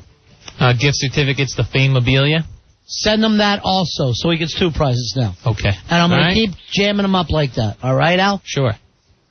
All right, Frank. And then eventually we start giving away your personal belongings, Al. Your stereo, your Bon Jovi collection. Right. Your dildos. Yes, we'll take the dildos off you. You want that? You want to lose the dildos? We'll yank them between your cheeks. I don't have any dildos. All right, hold on, Frank. Okay. All right, send them some Fame-mobilia stuff. You don't have any dildos? No, I don't. Huh. Sure you don't. Take my rubber dildo. Go talk to Frank, Al. Gotcha. And give him all of our apologies. He's on the line as Tony. Hey, Chris, you're on Ron and Fez. What's up, boys? Hey, Chris. Boo, how you doing, my friend? Good. Good luck, Mo. I'm going to see you Friday night. You're going to rock and roll. Remember that movie, Warriors and the Black Disc Jockey? You'll never make it home. I remember. Warriors, come out and play! That's like Tuddle tonight. They've got to get from the Bronx to Coney Island, the Warriors. And then, remember that one gang that looked like the Yankees, only they had, I think they had different colored faces, and they would use bats as weapons? Nice. I love a theme gang. Yes, any gang that, because we're dressed like the Yankees, we can't use knives. Bats will be our weapons. Bats are our weapon of choice, thank you very much. Because we're a gang based on a baseball team. We haven't heard from Billy and Tuddle for a while. A little nervous about that. Yeah, it's been 20 minutes now since we've heard from them. Eric, you're on Ron and Fez. Hey, Eric. Yeah, guys, how you doing? Yeah. Hey, I think you should start a new tour of New York, the Ron and Fez tour for Southern racists. I think Tuddle has proved this. White people are so scared of black people. Annie DeFranco, Fez. I think it'll really work off well. I think this will really, show them something, give them a really good good feel for the city. Eric, we're thinking of calling it Scared Tolerant. Yeah, there you go. All right. Thanks. Tuddle, of course, the last time we spoke to him was apologizing to any and every ethnic group. Some he didn't even insult. Well, when he said he was sorry to all the Ukrainians, I was shocked. Right. But Nurse Myra called and really appreciated that. It's very good that the Slavic people know that they're loved. Until Milosevic is brought to justice. Till verdict comes in. You know, the whole time Nurse Myra's talking, I'm just staring at her ass going, oh, my God, that thing's perfect. And I go, what? She's trying to talk Balkan politics with you. And I'm just sitting there playing with her ass cheeks. Like it was Play-Doh. Nurse Myra among the other girls of the Ron and Fez show that's going to be at the Downtown Friday. All right, we got Tuddle back on there. Oh, cool. Tuddle, where are you? Tuddle. Tuddle? Hey, guys. You're on the air. I'm sorry. It's just I'm looking around, and I'm very sorry. But I guess we're on our way back now. I finally talked Billy out of looking for hookers. So you're leaving East New York? Tuddle, did you have to give up something to convince Billy not to need a hooker? Dress up like a hooker. No. I begged and pleaded with him, and he was finally, and we looked around, and he got bored. Okay. So, come back. Now he's wanting to grab the phone now. All right. Let me just ask you, Tuddle, before we talk to Billy, if we asked you all the areas you're in, Harlem, the Bronx, and East New York, which scared you the most? East New York. That's the scariest deal. I think it was because the guy came up to the car and was reaching in his pants. You thought you were going to end up seeing his unit? No, like a gun, not his unit. Like a piece or something like that. Ew. A penis? I said a piece. A beef? A piece, like a gun, like a piece. You're talking so street now. You sound very comfortable out there. You may want to stay a while. You might be sleeping overnight there. Put Billy back on. For real, I can't. I would actually end my own life. Put Billy back on. All right. Not if we get to you first. Please, I got bored. It's raining out here, guys. There's going to be no hookers, otherwise we'd still be out there looking for one. So you're all done with your night, your tour? Yeah, we're heading back. We left East New York about 5-10 minutes ago. And thank you for the hooker weather report while you're at it. Hey, Billy, no kidding. Everybody loved that bit that you did tonight. You scared the F out of him. You scared the F out. The only thing I'm mad about is that he called his parents. Right. You should have smacked the phone out of his hand. Never scares him. Did he call back and say that he's safe? No, he didn't. Tell him I want him to do that he got up and safe and he had a lot of fun. So because they're going to do that right away. They're going to be sitting there by the pole where the phone, they have to climb up to get to the phone, waiting for that thing to ring. Yeah. Poor dad sitting up there and we're getting hit by electricity. All right. See you later. All right, guys, we're heading on our way back. I'll tell Tuddle to do that, and all right, we'll talk to you by the end. We'll talk to you by the end of the show. Nice work, Staples. Billy's still talking to us like he's trying to put something over on Tuddle. Right, I know. Yeah, I'll head right back, Ron and Fez, and let him know to do that thing you said to do. Hey, Warriors, come out and play. That might have been the greatest movie of all time. Hey, Mark, you're on Ron and Fez. Hey, Mark. Guys? Yeah. 13314. Tell them not to go in the subway. They might run into that gang that's on roller skates. Or the orphans. Yeah, that was all great. And you're right, Fezzy. They were all themed gangs. Mm-hmm. I love a themed gang. The ones on roller skates, were they the ones with the hockey sticks? I'm not sure. I haven't seen that movie in a long time. I don't think they had hockey sticks. It was actually on just the other night. Call me. It's so I got weird. a phone. Call. We were working. I saw it up over my shoulder. Well, let's take off. We big-ass simulcast with the Warriors. Here's Joe. Joe, you're on Ron and Fez. Hey, Joe. Yeah, those guys with the baseball bats? Yeah. Furies. The Furies. No, they were dressed like they were Yankees, right? The baseball clowns. And then didn't they have, like, strange, like, half faces? Yeah, they were. Like black and white faces? Black and white. There was some blue and red, all different. Yeah. And tell them not to hook up on any girls. They might get caught by the Lizzies. The Lizzies! Oh, my gosh. That's it. All right, now, that movie won't be on anybody's top 100 or people act like, I mean, I don't even know who any of the actors are. You'll never see them again. Right. But everybody ends up loving that movie, The Warriors. Another one like that reminded me tonight was Escape from New York. Oh, yeah, that's nice. Yeah. That's excellent. Kurt Russell. My favorite's Ox Baker, who's fighting Snake Plissken. Right. The only problem there, I just watched that not too long ago. They escaped on the 69th Street Bridge. Oh, how'd that happen? I don't know. After it's turned into a prison, they built another bridge 10 blocks up. How idiotic. Hey, Matt, you're on Ron and Fez. Hey, Matt. Hey, Ron and Fez. Hey, yeah, buddy. Big ass 8033. Hey, my dad was in Warriors. He played one of the clowns. No way. One of the Furies? What's that? One of the Furies? Yeah, he got paid like $1,000 just to play that role. Was it the greatest time of his life? Hey, you got into a movie, right? It's a great movie. It's a classic movie. That is one of the coolest movies. I didn't know my dad when I was younger, and I used to watch that movie. And until I met him a couple of years ago, I didn't even know he was in it. Oh, you didn't know your dad all those years? Nah. He was too busy with his gang, huh? He was too busy being famous in Hollywood with the Warriors. Yeah, with his movie career. Hey, Ron and Fez. Yeah. Hey, can you check out our website, please? Yeah, what is it? It's nightrealms.com, KNIGHTREALMS. It's a live-action role-playing game. Uh-huh. It's like live Dungeons & Dragons. I do it every month. All right, buddy, we'll check it out. Boy, you didn't have a dad, did you? Plug it again. www.nightrealms, KNIGHTREALMS.com. All right, thanks a lot, man. Thanks, Matt. Nightrealms.com. You can check it out.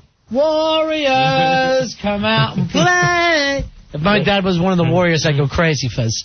Although the Warriors, that movie came out in the 70s, right? Yeah. But the Warriors had a real 80s look about them. Remember they were wearing the little things around the arms? Oh, right, yeah. Yeah, kind of a lover boy kind of look, I guess. Like they were suddenly all going to turn into the Ultimate Warrior. Right. Hey, Jimmy, you're on Manifest. Hey, Jimmy. What's up, buddies? Buddy. Feathered mullets.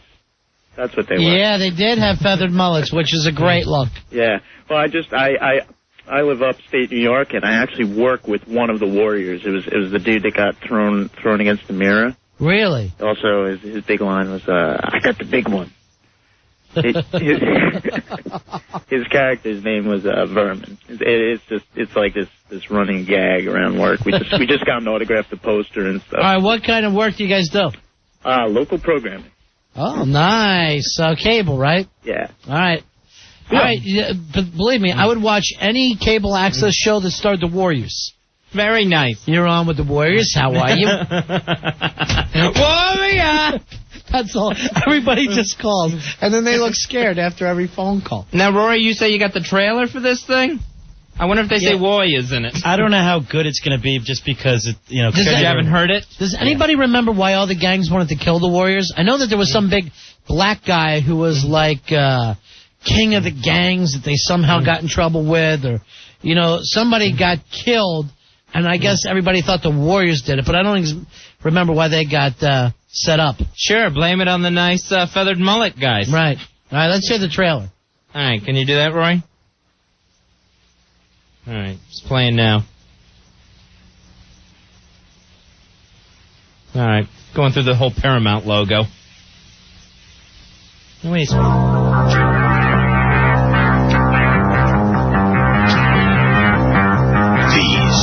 are the armies of the night. Can you dig it? Can you dig it?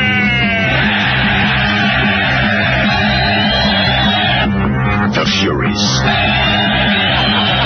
The Boppers.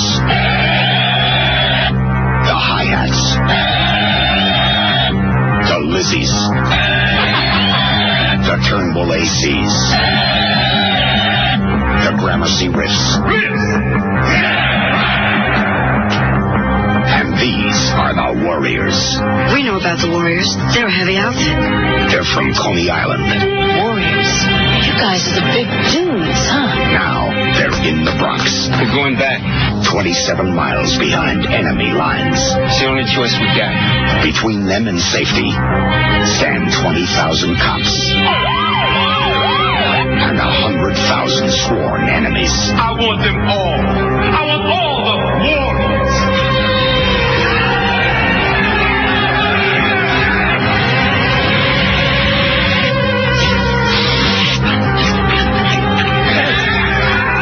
They've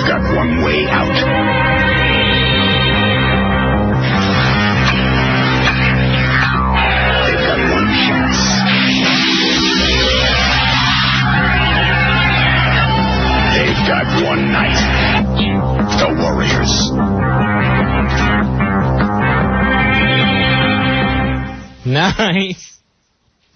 Everybody's saying the Gramercy rips. Wow, that Gramercy's a tough neighborhood. It costs like $6,000 a month for a 2-bedroom in Gramercy. That'd be the gang I go after first. Yeah, right. I'll take on the rips. Now, the Furies, looking at that trailer, they look just like in the WWF when the Brooklyn Brawler was Knuckleball Schwartz. Hey, just check your thing for Extreme 4, okay? Mm-hmm. Because I sent you the sounder. Very cool. All right, we got to take a break. We'll come back and we'll talk more Warriors. The greatest movie of all time. We tried to duplicate it tonight with Tuddle. Hey, Warriors, come out and play. We're on a Fez. 1027 WNEW, New York. Ron and Fez. 1027 WNEW. We're on a Fez. Still waiting for Tuddle to get back from his tour in New York, where he likes to pretend he's in the movie The Warriors. You know the Warriors were good guys, Fezzy, because they were an international gang. They had the white guy, the black guy, the Spanish guy. Sure. Did they have an Asian guy? And then there was a girl in there, too. Wasn't there a girl warrior? Yeah. Hey, Jason, you're on Ron and Fez. Hey, Jason. Jason. Yo, are you there? Yeah, we're here. Hey, boys, I just want to tell you that I bought the Warriors DVD tonight. Really? Wow. This is going to be weird for you. Yeah, there's no extras on it, though, just the trailer and the movie. Hey, do me a favor. What year did that even come out? 79. Wow. Seems longer. So it was the 70s going right in the 80s. Yeah, that's probably why I had that 80s look. Yeah. All right, thanks, man. Very weird. Big up to all the Brazilian Jiu-Jitsu boys in Jersey. Good night. All right. See ya.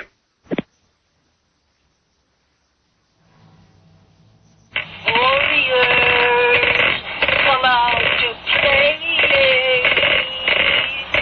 Warriors, come out to play. Warriors, come out to play. Warriors, come out to play.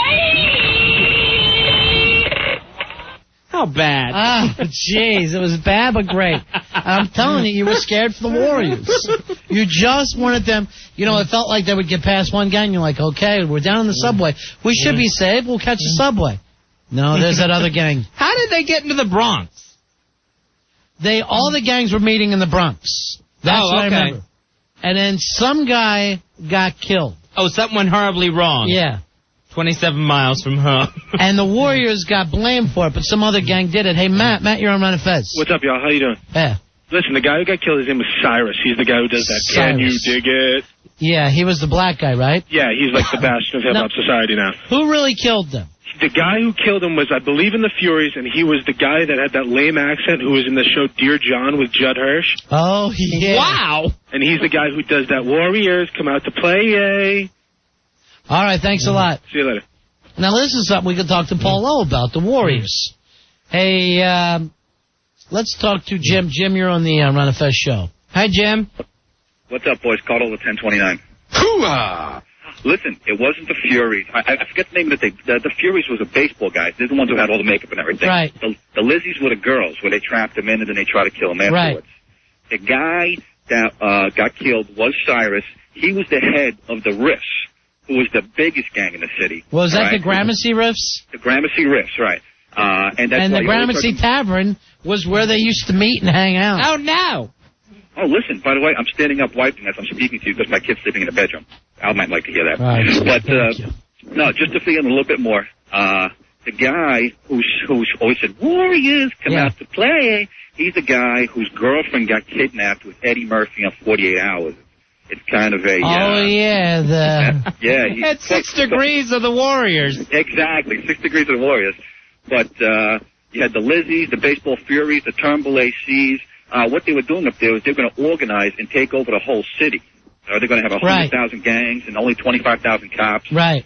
But then the guys that came after the Warriors at the end, and they asked him why he did it at the end, he said, because I like doing things like that. All right, thanks. I got to go out and get this now that I know it's on DVD. Hey, Rob, you're on Ron and Fez. Hi, Rob, talking the Warriors. Hello? Yeah. Yeah, buddy. Listen, when they had that big gang meeting, it wasn't in the Bronx. It was in Central Park. They got blamed for killing Cyrus. I thought they started in the Bronx. No, I thought he just said that in the trailer. Park. Watch the movie. He just said it in the trailer. That they had to get from the Bronx to Coney Island. No, they had the big meeting. Why would the trailer lie? All right, turn your radio then. You drive me crazy with that. If there's one person who'll know, it's Polo. Polo, your life's a movie. Yeah. Polo, your life's a movie. Yeah. Yes, go ahead. Polo? Hello. Yes, hello. Yes. You're on the air. Okay. What's going on? Man, my life is total crazy, so I'm just trying... Your wife on the phone today. Oh, my God, Polo. Yeah, she was just calling me just this second. What was she saying? She said she needed to talk to me. Is she calling you on the phone? Yeah. Is she mad that you're coming up here to see us? You know, it's a long story. You know that she has, obviously, illness and taking drugs, and she's mixing the drugs and the alcohol. She's got psychological problems. This has always been my contention that you guys... know your dream is to get in the sucky bed. Why can't she back you up with your dream of sucky bedness? There's so much drama going on this week, you wouldn't believe it. Now, I mean, I've been doing everything I can to plan to get on this plane tomorrow, and I'm doing the best I can, but, you know, she's got so much drama going on. I know, but Polo, she only does the drama, Polo, when you're going out of town, and you know that. No. I know she's a nut every Polo, day. Are you going to be here? I mean, she's telling me I can go, and then on the other hand, she's making all these threats. All right, listen to what she said to us on the air tonight. All right. Obviously, he gives a more about you than anybody else in humanity. Why are you cursing on the radio? You can go to... Why are you cursing on the radio? Polo? Yes. There's a lot of anger there. That's like a witch. There's a lot of anger, deep anger in there. She sounds worse than your mother-in-law, Murray. And, you know, that's the thing. Now I have got those two people, and they're both now so basically senile and debilitated that all the anger is basically gone from them. Polo. Yeah. The Warriors, one of your favorite movies of all time? I mean, I'm not as obsessed as some of the guys I just heard. Yeah. Sure. You know, I mean, yeah, and that actor who does the Warriors thing, yeah, he was just in K-Pax, you know, so he's still around, you know, he's still working. He was the villain in Dreamscape. Yeah, he's, you know.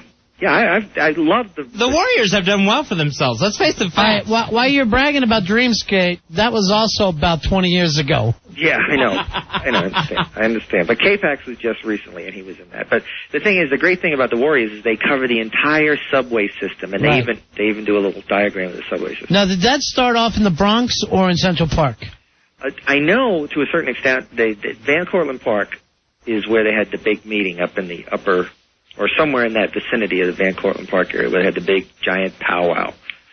So that's a great... So not Central Park at all? No, I don't think... I mean, I'm sure they covered Central Park during certain parts of the movie, but I don't... That other caller was crazy. Hey, Tom. Now, there ain't but 20,000 police in the whole town. Can you dig it? Nice. Can you dig it? Yes, we can. Can you dig it? Hey, Tom, you're on Run of Fez. Hi, Tom. Number 13460. Yeah. Listen, getting off the subject a little, do you guys ever see the movie The Wanderers? All right, The Wanderers, great gang movie, but we're talking The Warriors tonight. All right. It's a little confusing. Yeah, The Wanderers had the Baldies. And that was at the Bronx. Did you ever see that one, Fez? I don't recall ever seeing The Wanderers. It took place in the 50s. Okay. And so everybody was in, you know, for whatever reason, four-man gangs again. Everything was four-man gangs in those days. Sorry, we already have a fourth. That was the Grand Concourse up in the Bronx. What are you talking about? Where did it start? The Wanderers. You see, they covered a lot of similar... Oh, I thought that was Brooklyn. No, that was Bronx. Big Bronx. Bronx Tale. All right, Paulo. So you're going to be here tomorrow? I believe it's a very good possibility, but, you know, unless I die tonight, you know, that's how bad things are right now. I mean, if you don't die tonight, are you going to be here tomorrow? Yeah, if I don't die tonight, I guess I'll be there tomorrow. We have a lot of fun planned for you. Mikey D said 48 Hours and The Warriors, both directed by Walter Hill. I didn't know Walter Hill did 48 Hours. Now, didn't Walter Hill also do that other great gang movie, Streets of Fire? Remember Streets of Fire? No, I definitely remember Streets of Fire, and I believe you're right on that. I think that was the first Willem Dafoe movie, And again, I think there was plenty of gangs of 4, and one guy had messed up with the gangs. And the great Michael Pare. Yeah. Yeah, Michael Pare. You know you're up too late if you're watching Michael Pare. Yes. Yes. Deborah Von Falkenberg or something like that, the one from... Are you getting on a plane tomorrow? You can tell that I'm about as close to the edge as anyone you've probably ever heard on in a long time. Yes, you are. You really are. I'm going to be up all night. I'm actually at work tonight. All right, listen to your wife one more time, okay? All right. Okay. Obviously, he gives a more about you than anybody else in humanity. Why are you cursing on the radio? You can go to... Why are you cursing on the radio? This is what I live with. She sounds like a drunk, mean Betty Boop. There's a lot of anger. A lot. Paulo, yes. Come to New York. Visit the old neighborhood, Dykeman Street. Come to the O&A show. Meet Twatto. Okay. Come to the come to the big-ass night of fights. Relax, my friend, in a sucky bed. And maybe, just maybe when you go home, you'll find the house burned to the ground. Yeah, that sounds Wouldn't that be great? That's the scenario. Dream pleasant dreams, Polo. Okay. Well, I think there's at least a 40-60 chance. You're going to be on that plane tomorrow, mister. I understand. I'm going to talk to my wife just now. She just called me. She is a wonderful woman. Thanks. Yeah, let's see what happens with her, because it's all about her. All right, we never heard back from Billy and Tuddle. Let's hope they make it. Let's hope the Warriors get back to Midtown. They're on their way. I hope. Godspeed, Warriors. You see what you get, Warriors? You see what you get when you mess with the office? We're Ron and Fez. We'll be back tomorrow at 7, right after Opie and Anthony.